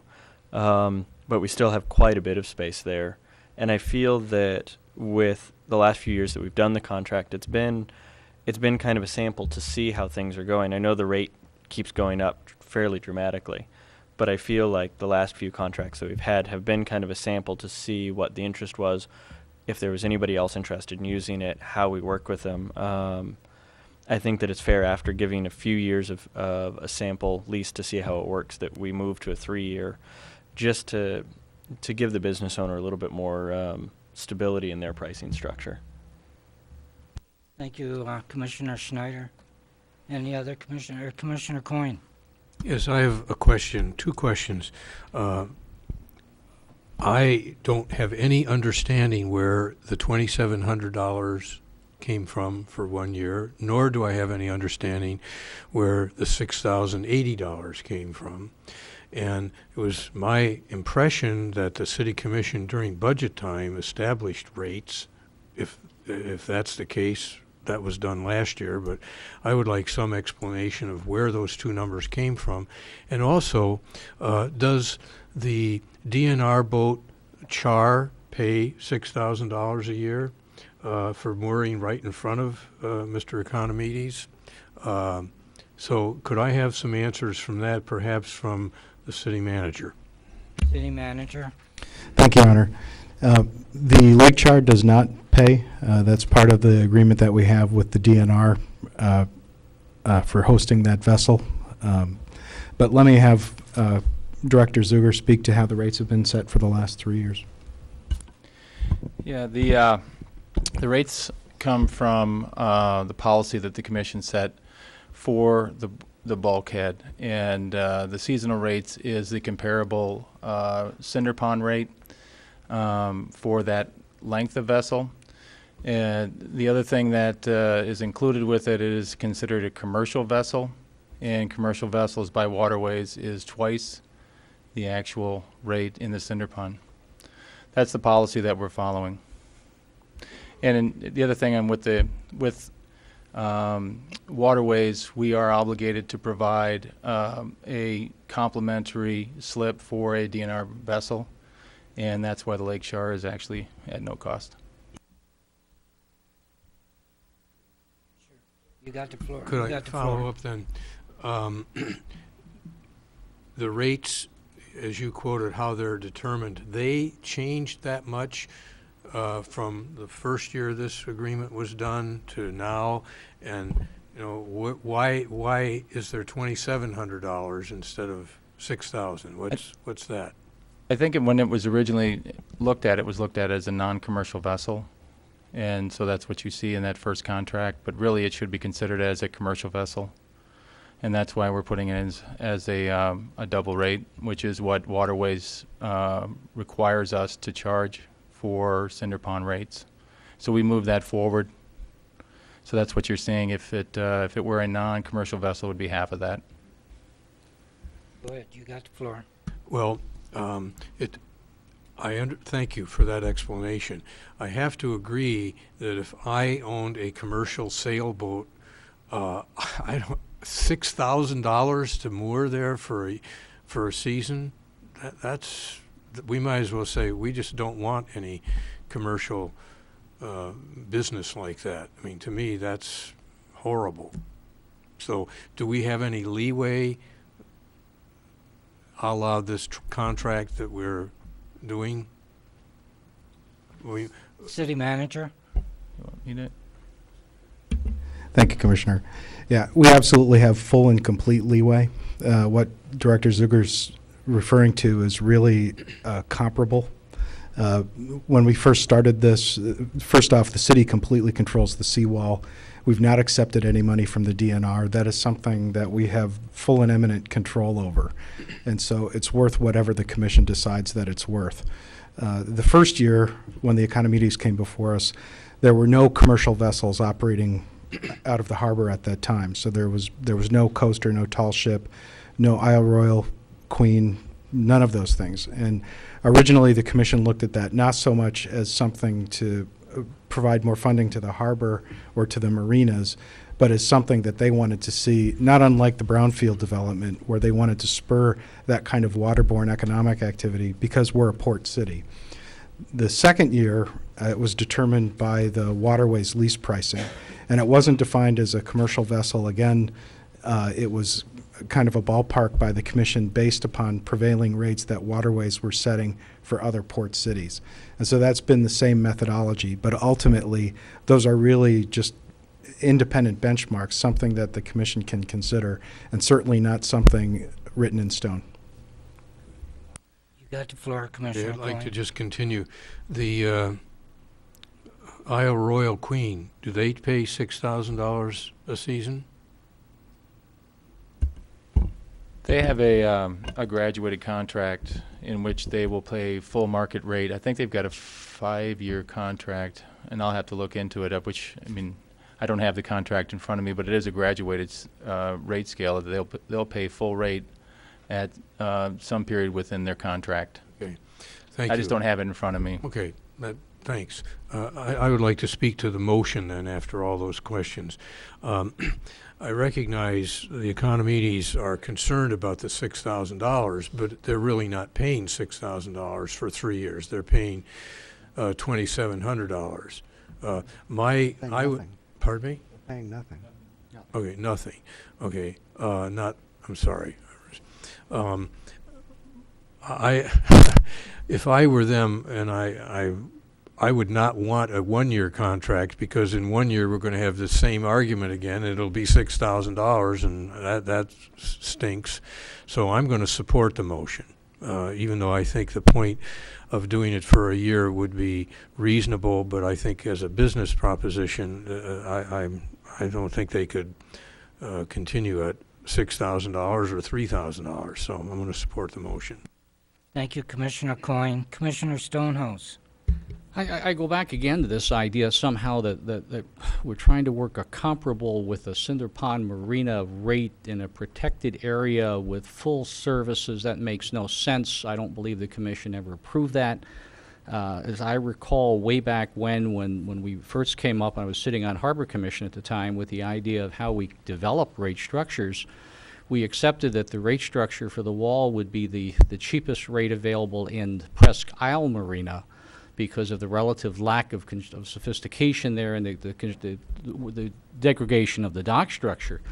So how we suddenly decided that we're going to take a comparable footage rate at Cinder Pond and double it is mind-boggling, because again, this commission sets the rates, and it's not an issue where the state has any involvement whatsoever. We can set whatever rate we so choose to, or not. So I just trying to get this permanently separated out, that we've got an apple and an orange and we don't have a mixture of those fruit. If we choose to support the tall ship Marquette operation, then we can establish whatever rate we want to. And we certainly have the opportunity to do that tonight. So thank you. Thank you, Commissioner Ryan. Maybe I'll throw a banana in there now too and see if we can get some more fruit. I think we're losing sight of a fact. Excuse me. 2 or 3 years ago, we were approached with this idea that we have a unique ship. It's registered in the National Historic Place Register. And they would be willing to serve as the flagship for the city of Marquette. And they would do certain other things. They would provide some other services for us in return for being able to park their boat at our bulkhead. You know, the cost is immaterial. I mean, you know, it was $1,200, then it went to $27,000, and now we say it's $6,000. You know, we could say it's $10,000, or we could say it's $20,000. The whole issue was, did it make sense in the beginning to say this would be great if the city of Marquette can have its own flagship on the Great Lakes as a Great Lake port? And does this make sense for us? And you know, they've tried to provide certain services for us. They've made them available as a trade-off. And I still think that's where we are. Does the idea make sense? Because you can say it's worth any amount, but I think we've just complicated by the whole issue by all of a sudden now saying the thing you did a couple of years ago for $1,200 is now $6,000, and it's the same deal. They want to be our flagship, and do we want them to be? If we don't, we should say no. If we do, well, there you go. Thank you. Commissioner Kimbenzi, did you still want a support for your 1 year? Well, I guess the other question no other commissioner spoke to is, what about the other people that run businesses, whether it's a charter ship or, you know, something, a tour ship? I guess I'm asking my fellow commissioners, what's your response to other businesses that say, give me a deal? Because that's what I'm wrestling with. I mean, that's where... Your Honor? Commissioner Ryan? The answer to that question is we did. When the Isle Royal Queen came to us and said, we'd like to establish a business out of Marquette, we came up with a special rate for them, a special 5-year contract. So we have cooperated with other businesses. And I'm sure, you know, we'd listen to somebody else if it made sense. In the case of the Isle Royal Queen, is that what it's called? Yeah. It made sense that here we could start a new service out of Marquette that would be something our residents can enjoy and which would attract tourists, and seems to be working out. And you know, we gave them a reduced rate, and that's really helped them get started. If somebody else came and had some other ideas, I'd be willing to listen. But it's not in this particular case. It wasn't somebody saying, "We'd like to start a business. Can we get free rental?" They came to us and said, "Would you like this unique ship to be the flagship of Marquette? And we'll take it around the Great Lakes and display the Marquette flag, and tell the Marquette story. And we'll also make it available for other uses for the city of Marquette." So that's really what the proposition was in the beginning, and as far as I know, it's still the same. Thank you, Commissioner Ryan. Commissioner Convenzi? Nothing further. Commissioner Nemi? Thank you, Your Honor. I'm not going to support the motion, as I've never supported the motion. I think the flagship idea is kind of a cool idea, but what we ought to do is we ought to pay for it out of our general fund if we wanted to. We shouldn't use the marina to hire a flagship for the promotion of the city. I think it would be nice to get the revenue for the marina fund, which is struggling and is going to be struggling much more in this in tomorrow and the next days when we talk about our budget. And I don't think we get value for the value that we give up by the revenue foregone. There's promises of this and that, and it may not be promises broken by the Coaster 2. It may be the incompetence of our staff not asking for the value that is promised. But I can't support this, and I would be willing to look at a city flagship, but where we purchase that out of the general fund money rather than foregoing revenue to the marina fund. Thank you for that, Commissioner Nemi. Any other commissioners? Commissioner Convenzi? I'm going to bring up my comparison of renting a public facility such as Kaufman Auditorium and having to choose why one group gets it free and one group has to pay. And that's where I'm caught up on this too, is that I agree with Bob. It's much easier to buy services with actual money than to give one group privileges, free rental, free space, over another. And I think if we value it that much, I think we should pay for whatever services we want that year. I think that's a great way to do it, because that way no one can question us on why we chose one or the other. And I do think a 3-year lease is a long time. I think the Coaster is a beautiful ship. I want to support it as our flagship. I'm just not comfortable with the 3-year lease and waiving the cost of the rental fees. We've been dealing with, I guess, revenue. There's a big push to kind of cover all costs, and here we are giving away something that we could make some money on, or we could choose to purchase those services. So in fair to every community member that may want to have this same service, I just think Bob has a good point, and I see that too. So, thank you, Commissioner Convenzi. Any other commissioner? Your Honor, this requires 5 votes to pass, so I don't know if you want a roll call or not. Or if you know. Yes, we will do a roll call as soon as I'm done with my comment. I just wanted to also fill in. I think this is great to have something like this in the city of Marquette.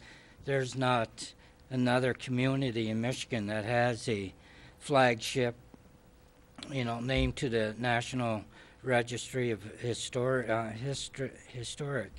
and they do a lot. They offer a lot of the ship's crew collects data and provides safety education, and has worked with the local NOAA office in the region. So there's a lot of things that they do positive for the community. So with that, I'm going to support that, and I'll ask the question. We're going to do a roll call, City Clerk. So Yes, Your Honor. all in favor? No. Okay. I'll call it. Sorry. Go with the roll call. Very good. Commissioner Kimbenzi? No. Commissioner Coyne? Yes. Commissioner Ryan? Yes. Commissioner Snyder? Yes. Commissioner Stonehouse? Yes. Mayor Pro Tem Nemi? No. And Mayor DePietro? Yes. The motion passes 5-2, showing Commissioner Nemi and Commissioner Kimbenzi voting no. Thank you, City Clerk. With that, we'll move to agenda number 11, Police Department Recorders and Electronics Hardware. City Clerk. Yes, Your Honor. Thank you. Background. On April 3rd, 2013, the Marquette City Police Department was awarded a Department of Justice burn grant in the amount of $40,015 for the purchase of Wolfcom Third Eye body video/mic recorders, as well as a computer server to support the storage of information recorded on the devices. Because this is a reimbursement grant, the police department is required to first purchase the equipment and then submit the bills for reimbursement. Reimbursement would be made after July 31st, 2013. The grant requires a 10% match from the city, which will be included in the police department's 2013 and 14 budget proposal. Additionally, because the body video/mic recorders are provided by only one vendor, there would be no benefit to competitive bidding. The computer server would be bid out through normal channels through the city and be brought before the commission for approval after the bid opening. Fiscal effect, a budget adjustment would need to be made to the police department's current budget in the amount of $40,015 with reimbursement to the city after July 31st, 2013. Recommendation: determine there is no advantage to competitive bidding and approve a budget adjustment in the amount of $40,015 and authorize the police department to purchase the Third Eye body video/mic recorders from Wolfcom Enterprises. Alternatives as determined by the commission. Thank you, City Clerk. Commissioners. Commissioner Ryan. I'd like to move we determine there's no advantage to competitive bidding and approve a budget adjustment in the amount of $40,015 and authorize the police department to purchase Third Eye body video mic recorders from Wolfcom Enterprises. Thank you, Commissioner Stonehouse. Second that motion. Commissioner Ryan. You know, I'm really pleased that our police department stays up to date with so much technology, and this is just one more example. I'm sure there are many opportunities when it's going to be important to have this kind of audio-visual evidence and background information available, and to be able to obtain it at basically no cost to the city after reimbursement makes a lot of sense. So I'm pleased to support it. Thank you, Commissioner Ryan. Commissioner Stonehouse. Only that again, this is cutting Thank you. Any other commissioners? Seeing none, I'll ask the question. There's a motion by Commissioner Ryan, seconded by Commissioner Stonehouse to adopt Agenda 11 as presented, and that is the Police Department recorders and electronic hardware. I'll ask the question. All in favor, say yes. Yes. Yes. Opposed? Motion passes 7-0. Thank you. We'll move to number 12, Michigan Big Green Gym. City Clerk. Yes, Your Honor. Background. The City of Marquette has received many awards and recognitions over the past few years. Last year, the city hosted over 40 community events in our park system. That number has grown annually. With this success, the city has also had to face additional issues. One such issue has been dealing with litter in public areas, recognizing that much of the litter is material that could be recycled. This seemed to be a good time to implement a pilot program to deal with the issue. The program will consist of placing recycling barrels at Oh, I beg your pardon. You got the wrong 12. Okay. Sorry about that. Let's start over. This is the My Big Green Gym Community Challenge. And the background on that is the City of Marquette has been chosen by the Blue Cross Blue Shield of Michigan and Michigan Recreation and Parks Association to compete in a community wellness challenge. The challenge will be between Kalamazoo, Traverse City, and Marquette. The communities will compete based on how much exercise their team members record over an 8-week period. The challenge officially begins April 27th, 2013, and ends June 22nd, 2013. The City of Marquette and neighboring residents are welcome to participate regardless of age or abilities. Participants are required to track their personal exercise totals on the official website, walkingworks.com.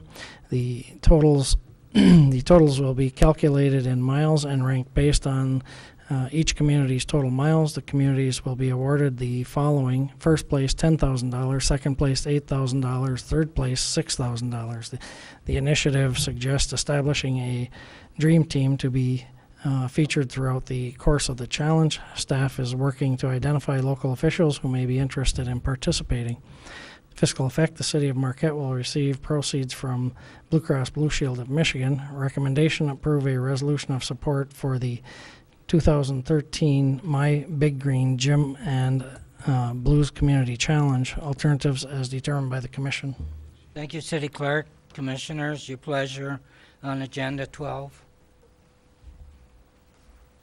Commissioner Ryan? I move we approve a resolution of support for the 2013 Michigan Big Green Gym and Blues Community Challenge. Thank you. Commissioner Nemi? Thank you, Your Honor. I second the motion. Commissioner Ryan? I think it's a great idea. I think it's a wonderful idea. I hope the mayor is going to be part of the dream team. That's all I could think as I was listening to this, because I know how much he enjoys walking. Well, that's from the car to the store. No, I'm just joking. But this sounds like a great idea, and how could we be against this? Thank you, Commissioner Ryan. Commissioner Nemi? Thank you, Your Honor. I'd be willing to do this, and I'm wondering what we're going to do with our 10,000 when we win. Thank you, Commissioner Nemi. Any other commissioner for discussion on this? Seeing nothing, none at this time, is moved and seconded to approve Agenda 12, the Michigan Big Green Gym Community Challenge as presented. Ready for the question? The question on a motion by Commissioner Ryan, second by Commissioner Nemi to adopt number 12, the Michigan Big Green Gym Community Challenge as presented. All in favor say yes. Yes. Yes. Yes. Opposed? Motion passes 7-0. Thank you. Number 13, Presque Inclusive Playground. City Clerk. Yes, Your Honor. Background. At the February 11, 2013 City Commission meeting, Pat Coleman of UPEA and Bob Chapman of the PIPAC Board Chair made a presentation of a plan to develop an inclusive playground at Presque adjacent to the Moosewood Nature Center. After the presentation, Mr. Scott Stewart of the Moosewood Chair presented a letter to the Commission outlining reservations the board had with the plan and proposed location. Since PIPAC has met with Moosewood PIPAC has met with Moosewood and the Laughing Whitefish Audubon Society regarding the board's issues. On April 4th, 2013, the city manager received a letter from the Moosewood board supporting the proposed project and Moosewood location. At their April 2013 meeting, PIPAC recommended the City Commission consider the following. Upon receipt of the Moosewood letter of support, PIPAC recommends the Marquette City Commission accept the UPEA final plan for an inclusive playground and approve the Moosewood site and use as described therein. Excuse me. Fiscal effect. There are no anticipated costs with the proposed action. Upon approval, Friends of Presque Isle will work to fundraise the local match to accompany the future grant to realize the project. Recommendation: approve the UP Engineers and Architects Presque Isle Inclusive Playground Plan at the Moosewood location as recommended by the Presque Isle Park Advisory Committee. Alternatives as determined by the Commission. Thank you, City Clerk. I believe Mr. Berto would like to address this agenda item.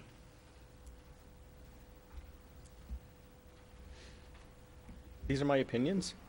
The design team is commended for choosing the best of the 3 locations, in fact, the best location in the entire park. They've also employed innovative design techniques that generally account for the green aspect of a park. Their concept is fantastic. There are a few concerns, however, the foremost being the following sentence from the proposal. Quote, "Discussions were held to spare all mature trees in the vicinity, if possible, from being cut." On February 11th, concerns were raised about the use of the term, "if possible." The U.S. Forest Service is famous for using similar technology in its design criteria. Such wording is too open-ended, giving the developers and loggers alike free rein to act as they please. This is absolutely not to compare the Playground Advisory Committee for the Playground to the despicable practices of the Forest Service. It is in the best interest of us all to maintain the park's beauty to the utmost degree. Of concern is that the group has had since February 11th to fine-tune the plan to the nearest foot. By now we ought to know exactly which mature trees would be cut, if any, and to have found ways of working around them without cutting them. The impressiveness of the plan itself suggests that the same is achievable. The committee is asked to tell us in advance of the vote what trees by type and age would be destroyed, if any, and why we cannot work around them. Also on February 11th, another citizen raised the issue of an unsightly fence, whether green or any other color, in such close proximity to the park entrance. The plan calls for berms and other design features that the public trusts will eliminate this concern. You're asked to have the proponents give us an idea of how the playground will be shielded from adjacent uses of the park, including the entrance. Again, it's in the best common interest of us all, for the playground users and all other park visitors, to have the playground ensconced from the rest of the park and the rest of the park ensconced from the playground. Thank you. Thank you, sir. Commissioners, what's your pleasure on Agenda 13?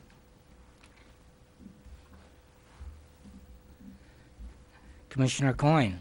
I move we approve the UP Engineers and Architect Presque Inclusive Playground Plan at Moosewood as recommended by the Presque Park Advisory Committee.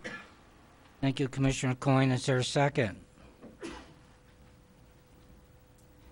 Commissioner Schneider? Support. Thank you. Commissioner Coyne, anything further? Well, I have great respect for this committee, how hard they've worked. They've had lots of different opinions coming at them, and they handled it professionally and inclusively and openly. Thank you for your hard work. My question, one question I have is regarding the surface under the playground areas. We had a discussion that how expensive that was. Could I ask Mr. Chapman, Your Honor, to come to the... Yes, you may.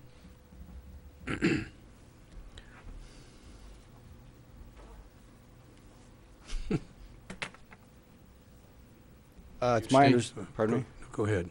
My understanding is that the surface underneath the playground is designed to absorb impact of somebody falling onto that surface without injury from the highest point planned in the playground, as opposed to a wood chip or a non-sophisticated surface. There, again, as I recall, there are 2 levels of this kind of surface. One is a more expensive level, and we're looking at the least expensive of that energy absorbing surface. And it's basically for the safety of the kids using the playground. Does that answer your question? Yes, it does. I mean, you know, sometimes cheaper isn't better. Is the cheaper one as good or not?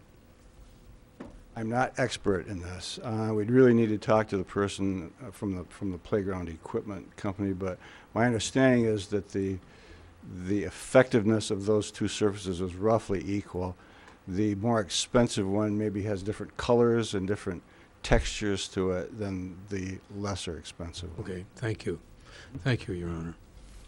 Thank you, Commissioner Coyne. Commissioner Schneider. You know, I really want to extend my thanks for everybody who's put work into this. I know it's probably pretty frustrating to come to that last meeting and then have to come back, but I really appreciate all of the work. I think this is going to be a tremendous addition to the community when we can get it up and running, especially working with Moosewood to make sure that the concerns are met.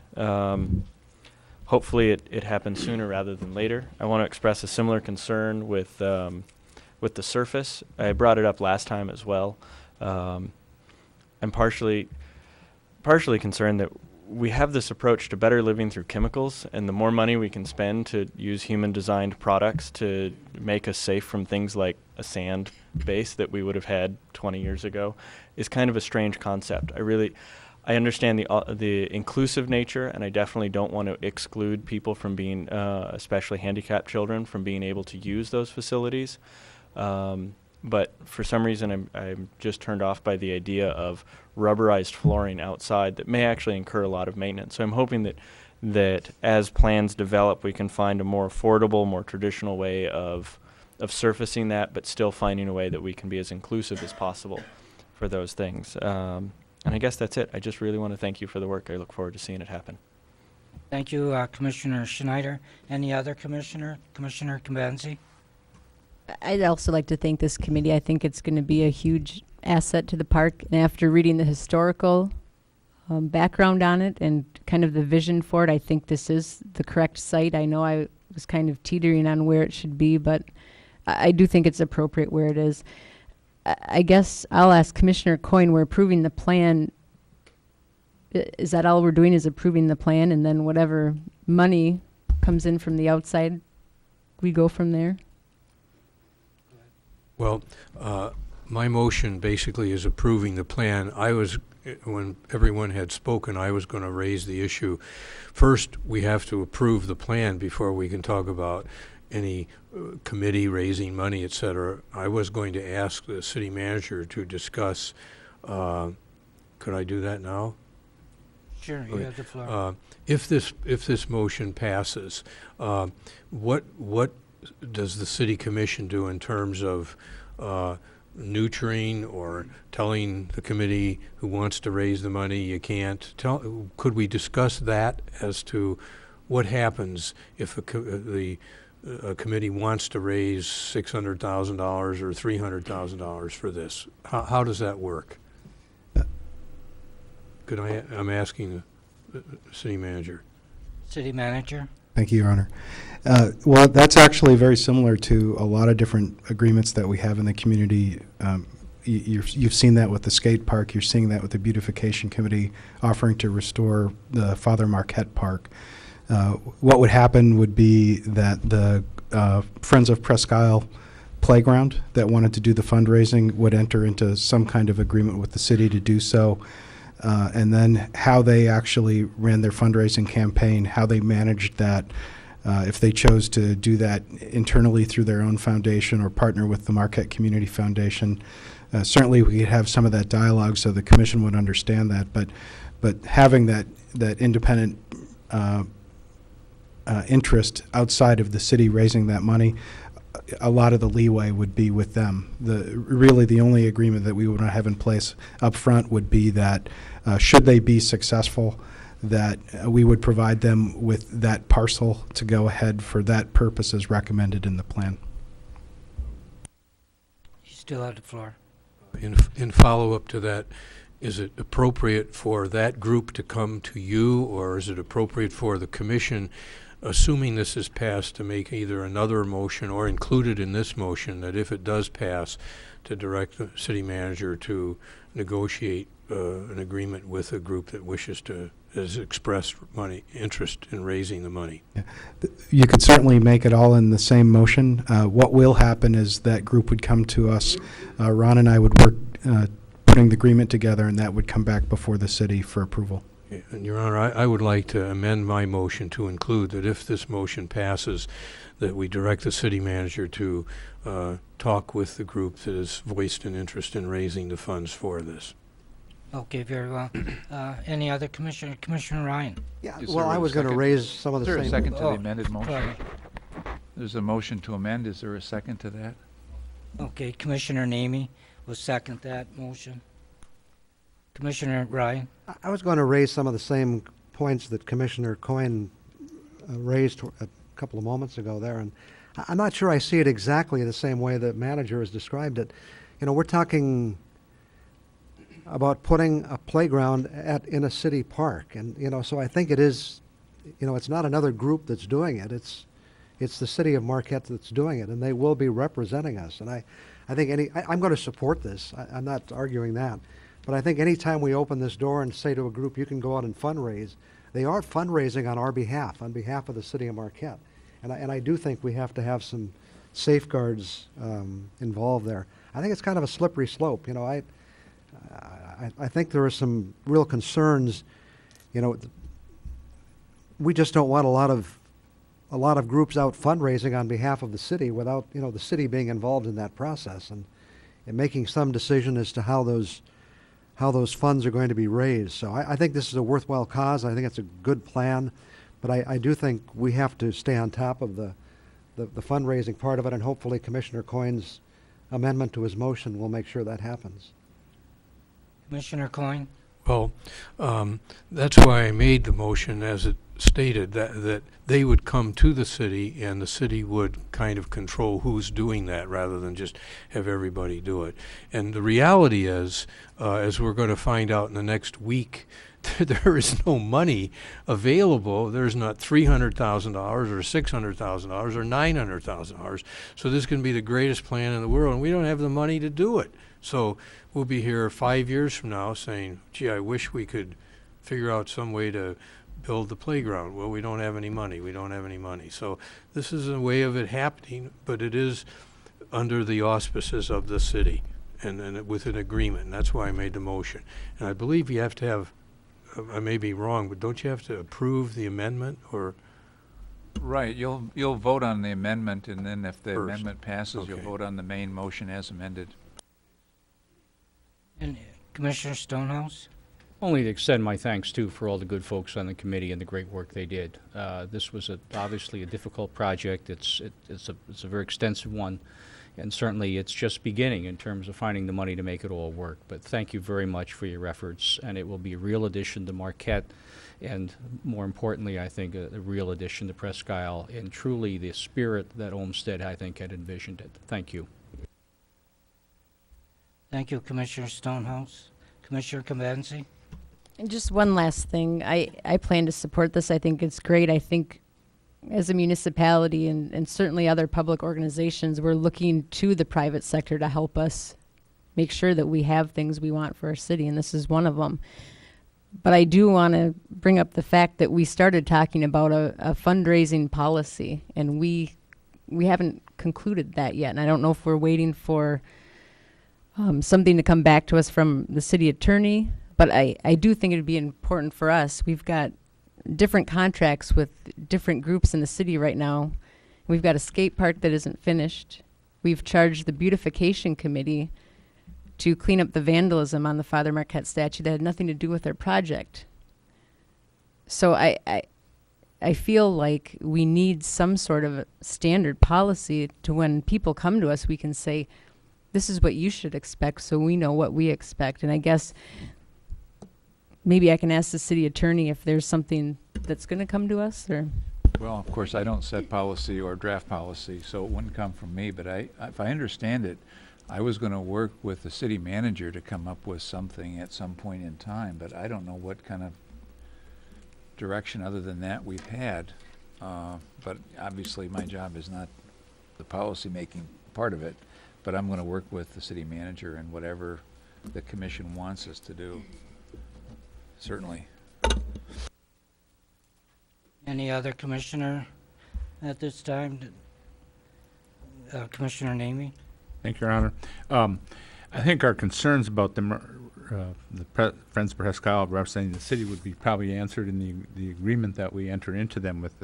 And certainly, I think we ought to have some sort of policy procedure in the future for fundraising. But I'd hate to hold this up by any means to awaiting that, you know, that policy or that effort. So, but I'll certainly support this. I think it's an inclusive playground where all citizens are included and can use it is an essential part of our city. Thank you. Seeing nothing further, I'll ask the question on the amendment. All in favor, say yes. Yes. Yes. Yes. Opposed? Motion passes 7-0. And I'll ask the question on Motion as the amended. motion. Okay, thank you. All in favor, say yes. Yes. Yes. Yes. Opposed? Motion passes 7-0. Thank you. We'll move to agenda number 14, marina pump out fees. City Clerk. Yes, Your Honor, thank you. Background, at the April 8th, 2013 City Commission meeting, the Commission requested the Harbor Advisory Committee, or HAC, conduct further review of the marina pump-out fees for the 2013 season. The HAC met on April 16th, 2013 to review the fees and have the following recommendation: $10 for per pump-out for less than 30 gallons, $20 per pump out for 31 gallons to 60 gallons, and $50 per pump out for greater than 60 gallons. The fee should be effective upon Commission approval and be applied to all vessels. The motion passed unanimously. The rationale for the proposed fee structure is based on cost recovery appropriate for each category of boat of user based upon service impact. Fiscal effect, the Marina Fund will realize revenue with this action dependent upon volume and number of pump outs. Recommendation: establish a pump out fee for the Presque and Cinder Pond marinas of $10 for 30 gallons or less, $20 for 31 gallons to 60 gallons, and $50 for greater than 60 gallons to be applied to all vessels for the 2013 operational season. Alternatives as determined by the Commission. Thank you, City Clerk. Commissioners, what's your pleasure on agenda number 14? Commissioner Nemi? Thank you, Your Honor. I'll move that we adopt the recommended pump-out fees for the Presque and Cinder Pond marinas as delineated in the agenda supplement. Thank you. Is there a second? Commissioner Schneider? Support. Thank you. Commissioner Nemi? I think that Harbor Advisory Committee has brought a revised proposal to us that certainly we can live with, hopefully, and everyone else can too. Thank you. Commissioner Schneider? Concur with Commissioner Nemi's comments, and hopefully we can pass this. Any other commissioner? Commissioner Ryan? I'll vote for this, but the input we received, whether accurate or not, is most places charge $5. And, hopefully we're not discouraging people from pumping out their boat in a proper way. And that this was somewhat based on federal legislation, I believe, or federal programs in the beginning, which was a way to encourage people to use this service rather than dumping their waste in the lake. So, but, this has gone through the Harbor Advisory Committee twice, so hopefully it's a good decision. Thank you, Commissioner Ryan. Any other commissioner? Commissioner Convenci? Well, I'd just like to thank the Harbor Advisory Committee for taking this back and having a discussion and dialogue about it, and also for sending us the minutes. I had a chance to look over those this weekend, and it's very helpful to see the dialogue, the voting, the motions, the rationale behind what comes to us. And so I'd just like to thank them for that timely delivery of that. Thank you, Commissioner Convenci. Any other commissioner at this time? Seeing none, I'll ask the question. It's been moved and seconded to approve agenda number 14, marina pump out fees as presented, and that was motion by Commissioner Nemi, second by Commissioner Schneider. All in favor, say yes. Yes. Yes. Opposed, motion passes 7-0. Thank you. We'll move to number 15, solid waste services. City Clerk? Yes, Your Honor. Thank you. Background: the City Commission held a work session to discuss solid waste and recycling on January 29th, 2013.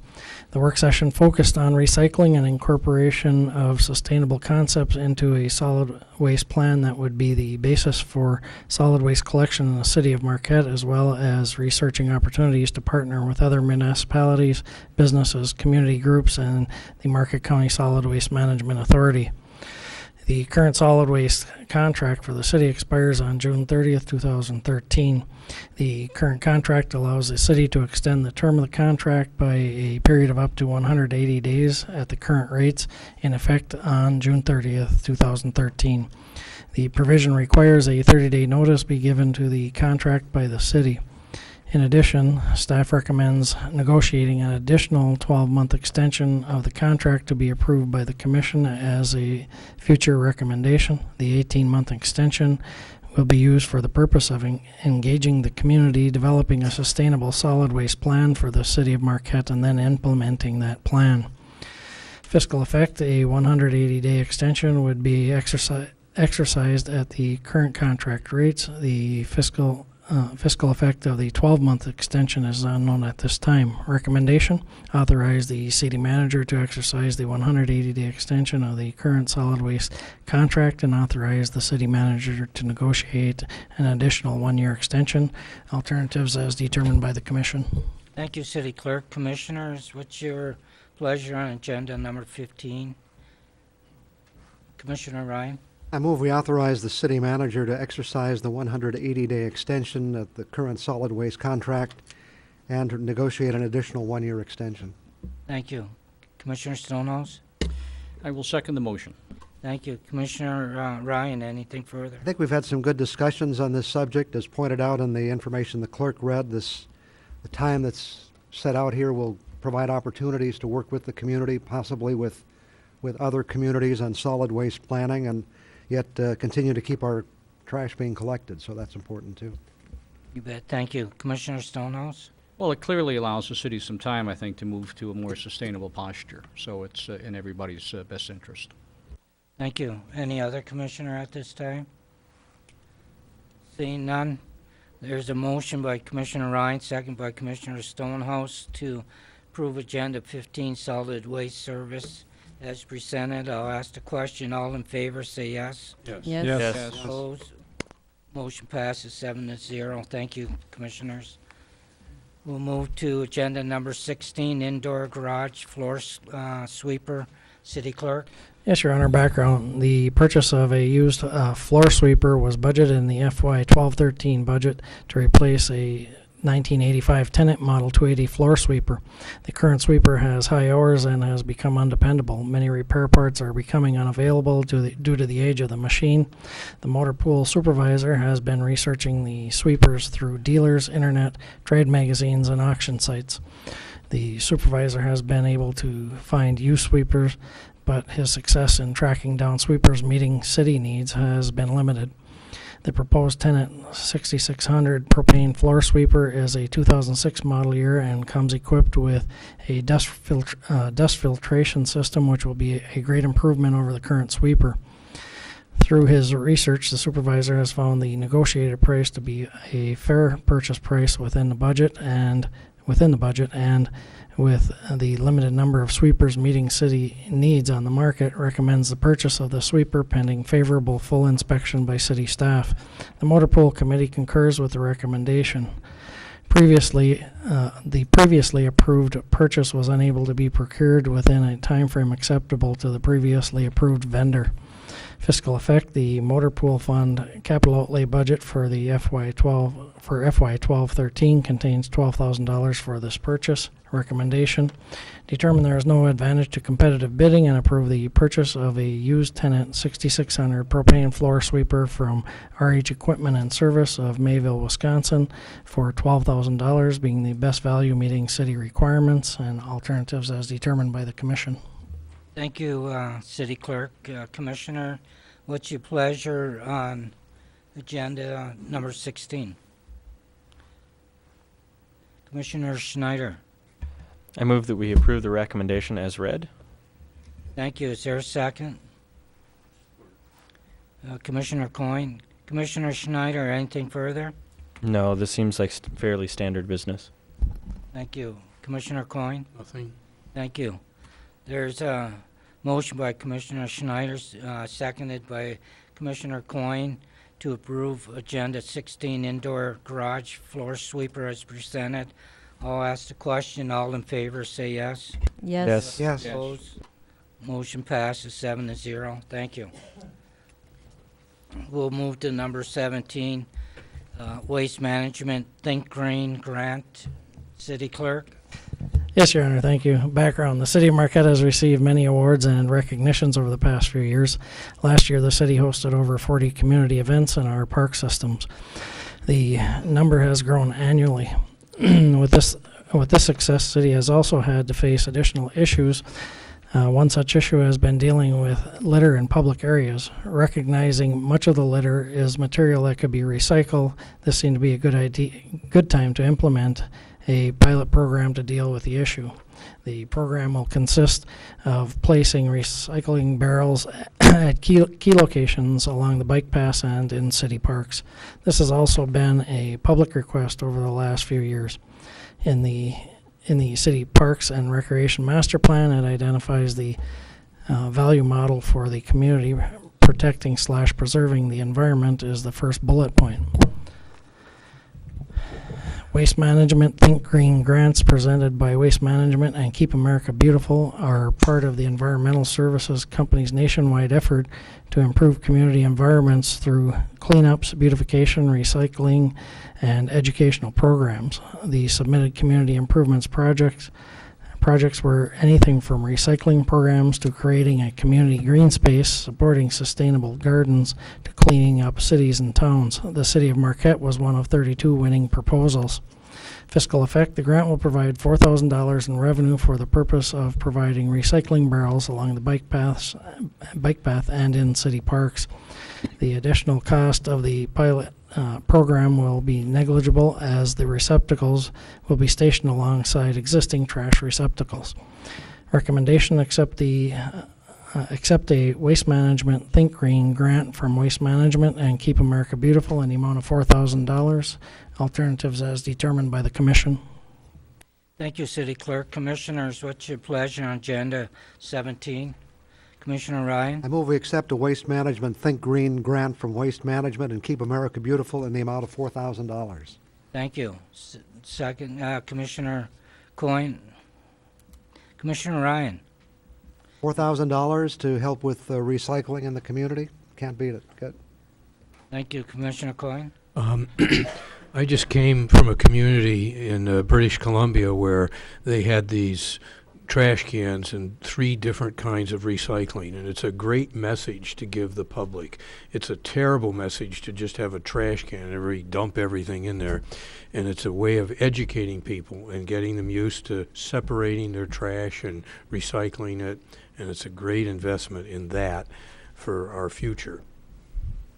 Thank you, Commissioner Coyne. Any other commissioner on Agenda 17?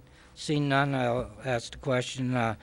There's a motion by Commissioner Ryan, seconded by Commissioner Coyne, to Waste Management Think Green as presented. I'll ask the questions. All in favor, say yes. Yes. Yes. Opposed? Motion passes 7-0. Thank you. We'll move to Agenda number 18. That was a motion by Commissioner Coyne, seconded by Commissioner Nemi, to give the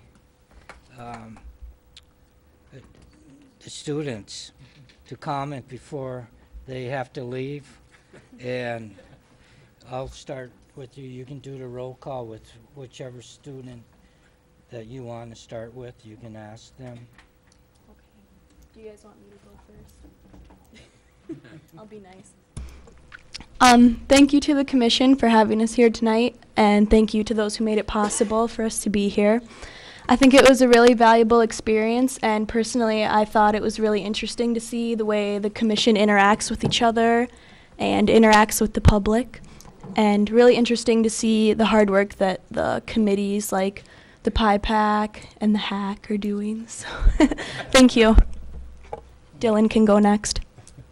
I'd like to say thank you to the Commission also. This isn't my first meeting sitting at. I've sat at a Rotary meeting for Marquette, and while that was interesting too, you guys do a lot more, and they're a lot bigger items, and the meeting was a lot longer. But I enjoyed it, and you guys are a lot of fun to be around. Thank you. Thank you. Go ahead. Gwyneth. Say your full name, please. Gwyneth Herrick.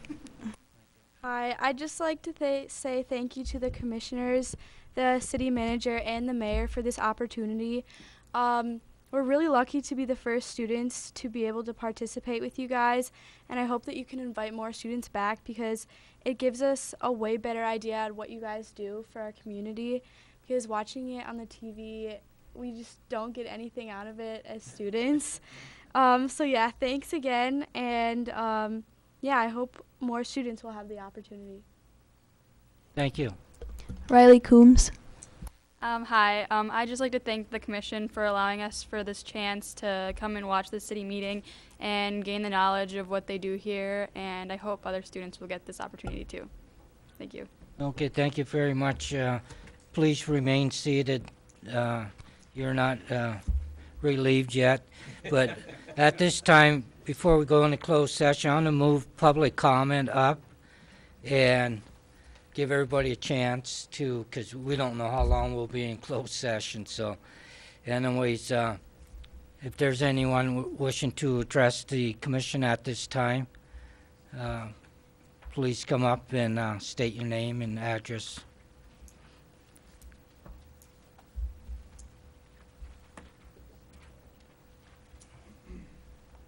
These are my opinions. Mr. Schneider recently announced his intention not to seek a second term. To blame him would be hypocritical, since I discourage anyone from running until provisions are instituted to provide for the dissemination of viable public input into the decision-making process, especially in regard to public safety, expenditures, and land use. The tragedy is Mr. Schneider and Ms. Compenzi are currently the only two whose land use votes generally favor the best public interest over the big money players. Those two are more likely to consider public survey results, which indicate our preferences for natural amenities and the uses of our parks and our lakeshore for passive recreation. The fear is what happens if a big money player replaces Mr. Schneider, leaving Ms. Compenzi our only hope for helping you avert the next land use blunder. She is commended for being one of the few newcomers to hit the ground running. However, of concern is what's perceived as her tendency to fit in with a male mob. She's begged not to bow down to the big money players or to even a mayor who's as genuine as they come, but who's vulnerable to nasty influences. May Ms. Compenzi never forget how the good old boys treated her when she dared to express her own opinion over the Blaker Tower. This resulted in one of the better planners not being reappointed. In fact, she was smeared similarly to the way this board smears me. Her elimination occurred through an act of precisely the same gutlessness that led to the elimination of 2 minutes of closing comment. We didn't elect Ms. Compenzi to see 5 good old boys from a bygone era intimidate her. She was reminded not to judge the world by what occurs in this chamber twice per month. The public majority is in her camp. Imagine a planning board where a member votes in favor of the tower which he knows his company has every intention of bidding on. And how about the Peterson benefits case, where the father of the MML attorney who fought to uphold the insanity of the city attorney's dismissal decided the appeals case? That's $10,000s of our dollars out the window. The public will never forget what happened to 2 prior big money players who thought they were invincible, Mr. Irby and Bradley. One mistake too many, and the bottom fell out from under them. Now we're pervaded by 3 such mentalities, plus 2 who don't know better. All parties agree that no one should be allowed to lie here. So let us delve into the accusations and see where the hogwash lies. The deal is either I'll leave or your negligence gets dealt with. I'm the only soul who tells his enemies how to get rid of them. After all the years you've been dared to pursue this option, it's obvious you don't have a leg to stand on. Thank you, Just sir. think of the kids in the audience here. This is really what this is all about. Thank you. Anyone else wishing to address the commission at this time? Good evening. Yorma Lanky and 8 Marquette Drive. I guess I'm happy to be quoted as hogwash. That's kind of an honor, I guess. But nevertheless,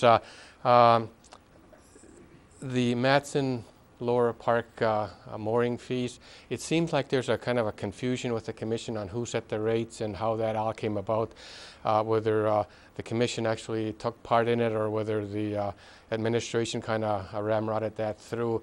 Perhaps some of the transparency should become a little bit more clear so the commission is more enlightened on who really set the fees on that and how those fees will be further continued, whether the Isle Royal Queen and saying that we don't know what the Isle Royal Queen fees are is not really excusable. Those people are in the authority of knowing what the fee schedule is. So, and now it will be about 3 years if it will come up again because this current contract was extended for 3 years.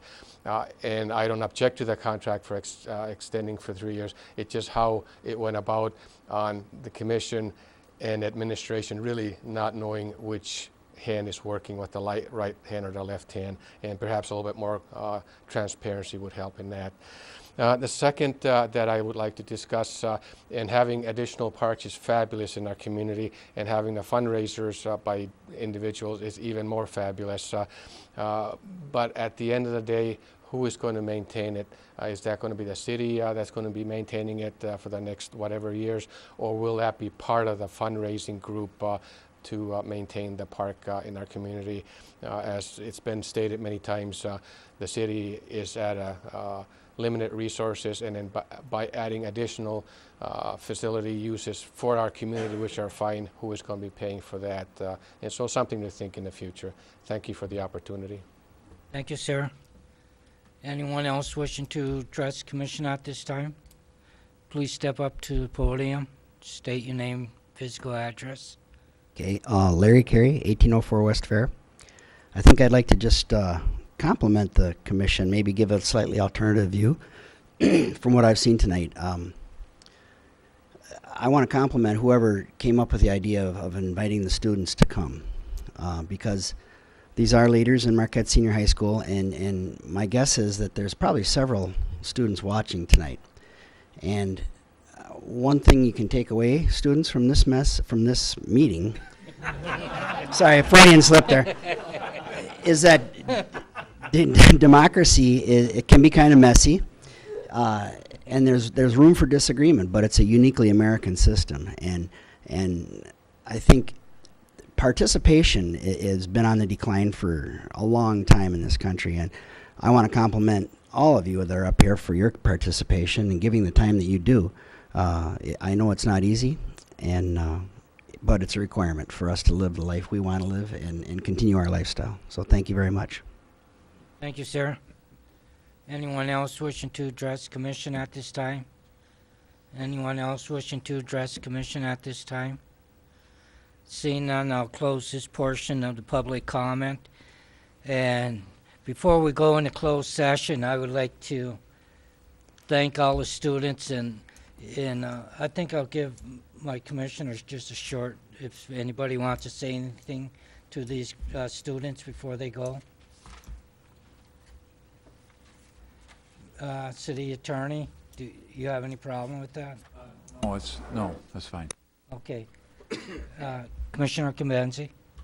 Just briefly, I would like to thank all the students for being here. I hope they can join us again. And I just want to commend them on being leaders, especially leaders in government, because it wasn't something that was on my radar when I was their age. So I think if you guys start now and you stay tuned and you find every opportunity to be involved, I have no doubt that you'll be sitting here or somewhere else important someday, helping make really crucial, important decisions. So thank you for being here.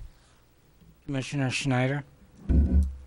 Definitely want to echo on Commissioner Kambenzi's statements. I think that it's great that you guys have shown initiative both in your school as well as stepping forward and being here.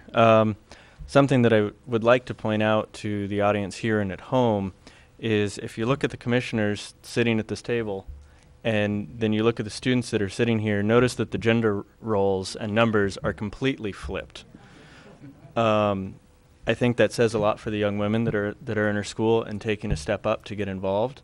I hope that trend continues, and that I hope that there's a fairer diversity of gender as well as age throughout the commission in the future. This is a really good sign. Also, as one of the members of our public had pointed out, I'm not rerunning for a second term. There are two individuals, youth that are sitting here from Marquette High that are both over 18, which makes them eligible to run for a commission. And like I had said to them earlier, when I first got elected, everybody said, wow, it's great to have somebody so young. I'm 35 years old. I'm 20 years older than these guys who can still actually run. So, you know, along with the gender diversity, I think that an age diversity would be quite nice. So with that said, thank you guys very much for coming in and spending the 2.5 hours with us. Thank you, Commissioner Schneider. Commissioner Nemi. Thank you, Your Honor. I'd also like to thank the students for coming here. It's refreshing. I think it bodes well for the community, and I'd like to call attention to the manager and the mayor for kind of hound dogging this thing. They went to the schools and talked with students, and certainly good things are going to come out of this. I suspect that this will be an annual event for the city, or maybe a number of times each year, so that they have a much larger commission than we do, and so it's going to take many meetings to accommodate all who might be interested, and I look forward to it in the future. Thank you. Thank you, Commissioner Nemi. Commissioner Stonehouse. Well, again, just to add my thanks particularly to the manager for putting this together, really thinking it through and coming up with the concept, and certainly for the mayor for supporting it and making it work. And most important of all, to the students that came, because you have options with your time.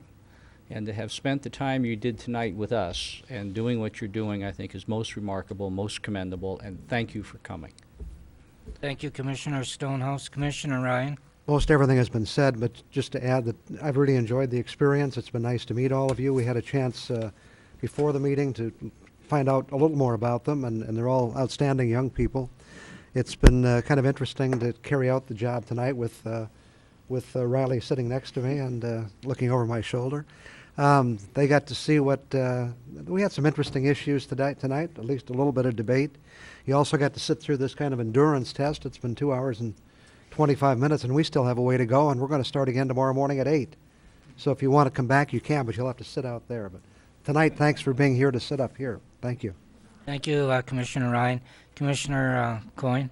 Well, I also echo my thanks for your time and your interest and efforts.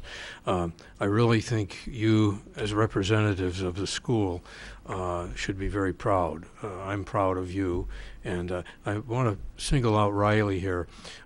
Before we mentioned to her that because of the uniqueness of this, the press might come and want to interview them, and sure enough, the TV 6 guy walks over right to Riley, and I said, "Here he comes, Riley." And I thought, I wonder how she's going to react. And he said, "Would you, what's with this, and would you like to talk?" And Riley said, "Yes, I would." She got right up, and I mean, good for you. And that's pretty spectacular. So, thank you for doing that, and thank you for coming. Thank you, Commissioner Coyne. And I too would like to thank all of you and my assistant here, Miss Carrie, and everybody else, all the rest of the students. You people were awesome, and we might have created a monster in some of these students. So hopefully you will come forward. City Manager, anything? Thank you, Your Honor. Only I really appreciate the City Council for allowing us to come in and start building a relationship and hearing what you have to say. The commissioners are always asking me what the different parts of the community are interested in and how they think about some of the decisions that they're making. And before we started this conversation, we had very little insight into what it was that the teenagers and the youth of our community really thought, because they didn't have a voice otherwise, and they weren't seeking us out. And I think you've really set the tone, and you've really established a great leadership example for all the rest of the kids in MAPS. And we'll look forward to maybe building a few more monsters with you. But my sincere thanks and congratulations. You did a wonderful job tonight, and we'll look forward to seeing you again. And just before they leave, could we give them a round of applause? Thank you. Yeah, thank you. Class dismissed. Thank you. Yeah. No, I know. I'll leave the student members out, Your We didn't motion for a closed session yet.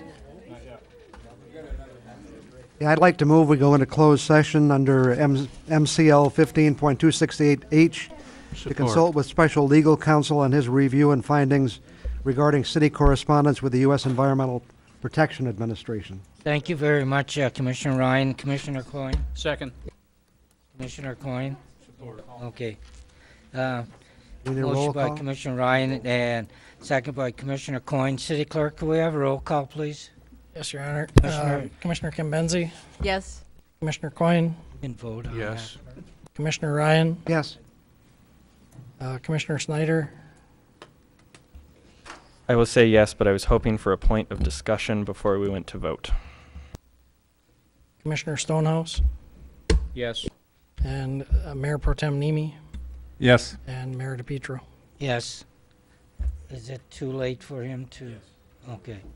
That was 8 yeses then. Sorry about that.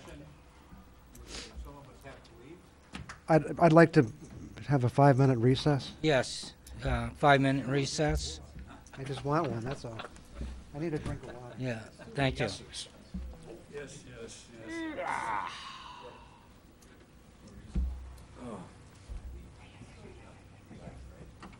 No, I don't think we need you for anything.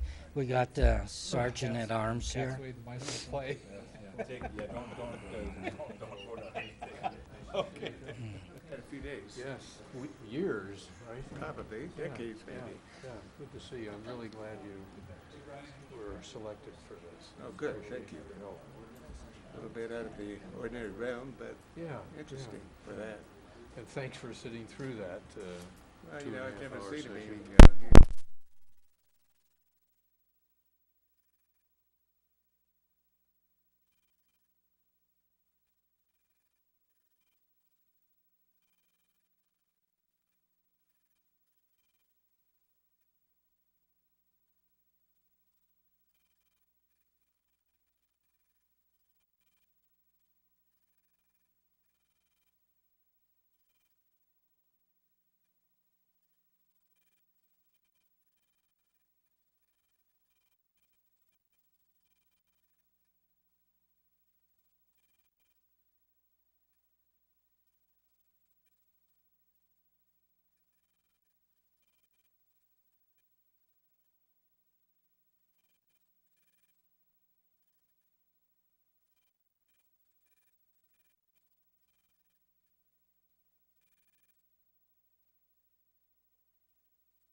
Thank you. We're back in session. I need a motion to continue after 10 p.m. Is there a motion? I move we go Commissioner home. Stonehouse. I motion we continue the meeting past 10 p.m. Thank you. Is there a second? I'll second that for a brief time. Okay. Commissioner Nemi. Motion by Stonehouse. Commissioner Nemi, all in favor? Yes. Yes. Yep. Okay. No Pass. comments, right, Mayor? Okay. We'll open up for commissioner comment. Commissioner Stonehouse. No comment. Commissioner Ryan. Yeah, it's 10:45 and we're meeting tomorrow at 8, so I have no comment. Commissioner Coyne. No comment. Commissioner Kambenzi. No comment. Commissioner No comment. Schneider. Oh. Sorry I'm about just that. going to say that I'm amazed at how long I spent outside of the closed session so that I could come in and say no comment. No comment, Commissioner Your Honor. Nemi. Commissioner, no comment from the mayor, city manager. No comment, sir. Okay, with that, we're adjourned.